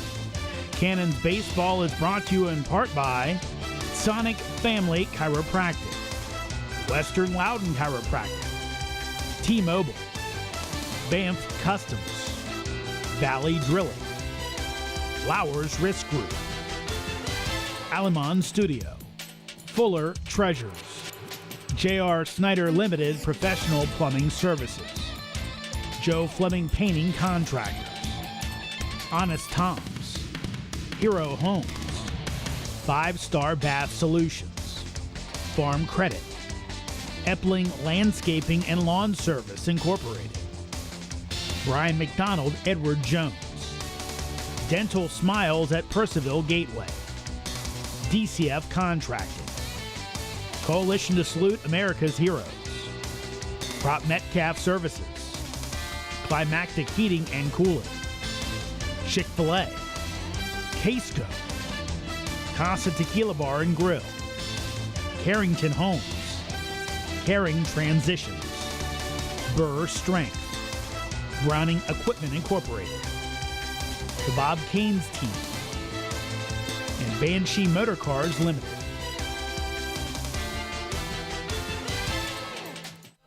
And welcome back to historic Fireman's Field in Purcellville, Virginia. Well, I've had some time now for the climatic 9th inning. Here's the Sirius XM extraordinaire, Jeremy Huber. Thank you much, Jack. New pitcher on for the Cannons, making his first appearance in Purcellville. It's Jordan JoJo Smiley, the 6'1", 205-pound righty from Claremont, Florida. Smiley this season at Jackson State, primarily a hitter. Played limited time there, but he'll come on as a pitcher here, looking to finish this one off with a 3-run lead in his back pocket, courtesy of that flourish from the Cannons, as Guida with the 2-out single, then Eichelberger drew a walk. Knutson with the 2 RBI single, followed by the Torres RBI single to give the Cannons the lead back, as it's now 9-6, as Smiley and Torres will talk to make sure that they are on the same page. Cannons trying to finish this one off and move to 4-1 on the campaign. Already one final in the Valley. Covington beats Waynesboro 4-2. Elsewhere, Front Royal up on Winchester 9-3 in the top of the 9th. Down in Front Royal. Woodstock up on Strasburg 9-4 in the 8th in Strasburg. Smiley comes set and delivers, and he misses inside to Alonzo Paul.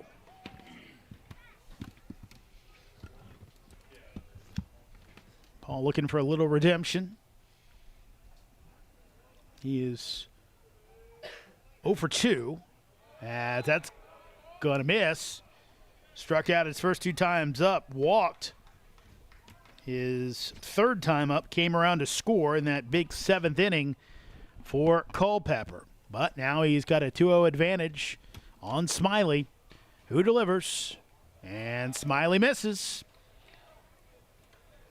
And Lyman came on, put out the fire in the 7th, and struck out the side in the 8th. So 4 straight strikeouts, the 4 batters he faced for Luke Lyman.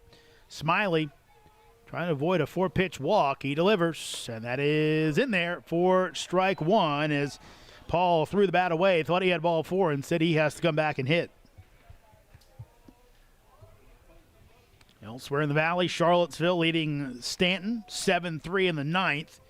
Newmarket up big on Harrisonburg 9-0 in the 6th. 3-1. That's on the outside corner for strike 2. Again, Paul jumping the gun a little bit. Getting a little impatient. The other one I kind of understood, that looked like it might be off. That one looked like a pretty good pitch. So Smiley comes set and delivers the 3-2. And that's going to miss high. Appeal down to first base. Said no swing, says Lewis Cohen. So a leadoff walk here in the top of the 9th inning for JoJo Smiley. And JoJo taking a little bit of time to get settled in. Did a valiant job to try and fight back from 3-0, but again, not quite able to. So here's Matt Gibberti. Gibberti scored a pair of runs tonight. Pitch. That'll miss outside for a ball. No one up in the Cannons bullpen that I can see.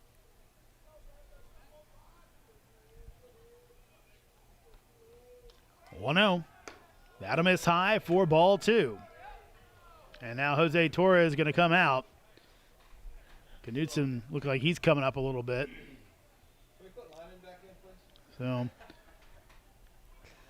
Cannon's trying to avoid getting the tying run on deck. And in a game that has had all kinds of twists and turns, Cannons jumped out to a 2-0 lead. Cavaliers fought back with a pretty crazy 4th inning where they actually had 3 straight bunts, 2 for singles, 1 an error on the pitcher. Parlayed that into 2. Could have been more if not for a heads-up double play by Keegan Knudsen tagging the runner then throwing to first. Gibberti up 2-0. Here's the pitch.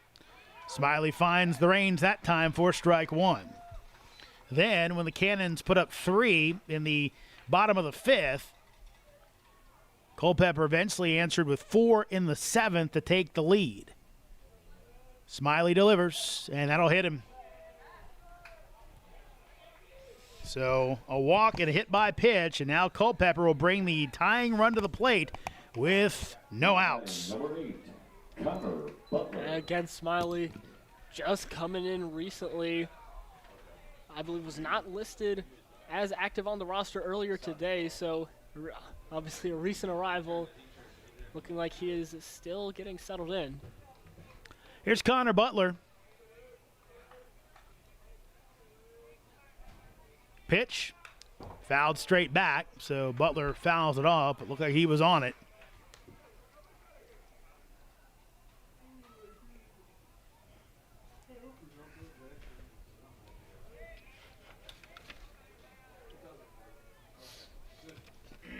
So 0-1 is the count. Nobody out. 2 men on for Culpeper here in the top of the 9th. Smiley delivers. That misses low for a ball.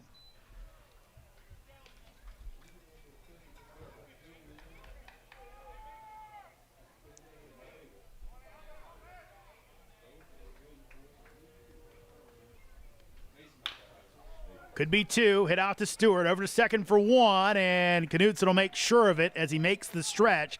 Gets the out for the first out of the inning, retiring Gibberti at second base. Now batting, number 11. Yeah, again, King Vu. Knudsen with a solid stretch.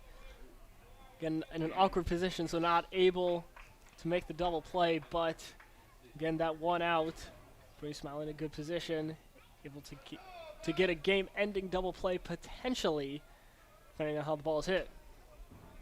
So Paul down at third. Butler is at first. Vu at the plate as he will foul it off down the third base line. Vu making his Valley League debut tonight. It's been a heck of a one so far. 3 base hits. Did strike out in his first at-bat. Vu out of Arizona State. Did see some time for the Sun Devils this year as a reserve. Pitch. That's in the dirt as Torres discards the mask, keeps it in front, and that'll even up the count at 1-1 on the ball. Again, Torres always with that quick reaction. It is very difficult to advance in that situation, even on a slightly mishandled pitch for base runners. Vu played 39 games for the Sun Devils this year. 1-1. That's in there for strike 2. Hit .255. Had 1 homer against rival Arizona and 7 RBI.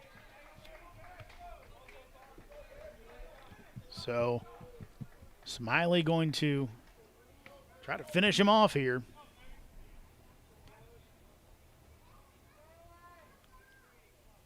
Here's the 1-2.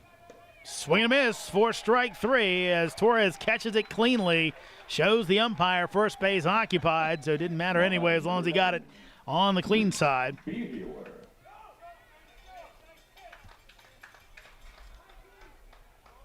So 2 outs as Smiley tries to bounce back from the walk and hit by pitch. He's got to retire Reese Behealer. Always a tough left-handed hitter. Behealer also from Arizona State. Here's the pitch. Big swing and a miss for strike 1. Behealer knows he's looking for a long ball if he can get one. And again, after that pitch, we see Torres with the glove, giving some props to his pitcher. 0-1. That's in the dirt as Torres runner goes. Tag is applied and he is out at second base. And that'll do it. Ends the game as Torres throws out Butler trying to get down to second to end the contest and give the Cannons the 9-6 win. An exciting matchup in this one, Jack. We had a bit of a roller coaster, but it works out well for the Cannons. Absolutely, they're showing Torres showing right there why you do not run on him in a situation. Torres with a complete bullet, picture perfect. That is what you show catchers at the lower level. See, that is how you throw a runner out in a clutch situation. Interesting by Butler. I don't know if he lost track of outs, but he kind of got halfway and was in no man's land, and Torres throws him out to end the contest. Your totals in this one: Cannons 9 runs on 8 hits, 2 errors. Cavaliers with 6 runs on 7 hits, 2 errors. Winning pitcher in this one is going to be Luke Lyman. Lyman pitching an inning and a third. Losing pitcher will be Brian Curley. Gave up those 3 runs in the bottom of the 8th inning. Cannons improved to a 4-1 record on the season. They'll be back home again on Friday night. So we'll see at Fireman's Field then. Cannons back in action tomorrow night as they'll be taking on the Waynesboro Generals down in Waynesboro, 7 o'clock first pitch. Again, the next home game will be against the Stanton Braves on Friday nights at 7 p.m. here at Fireman's Field. So for Jack Hughes, I'm Jeremy Huber saying so long from Purcellville. Cannons win 9-6 over Culpeper.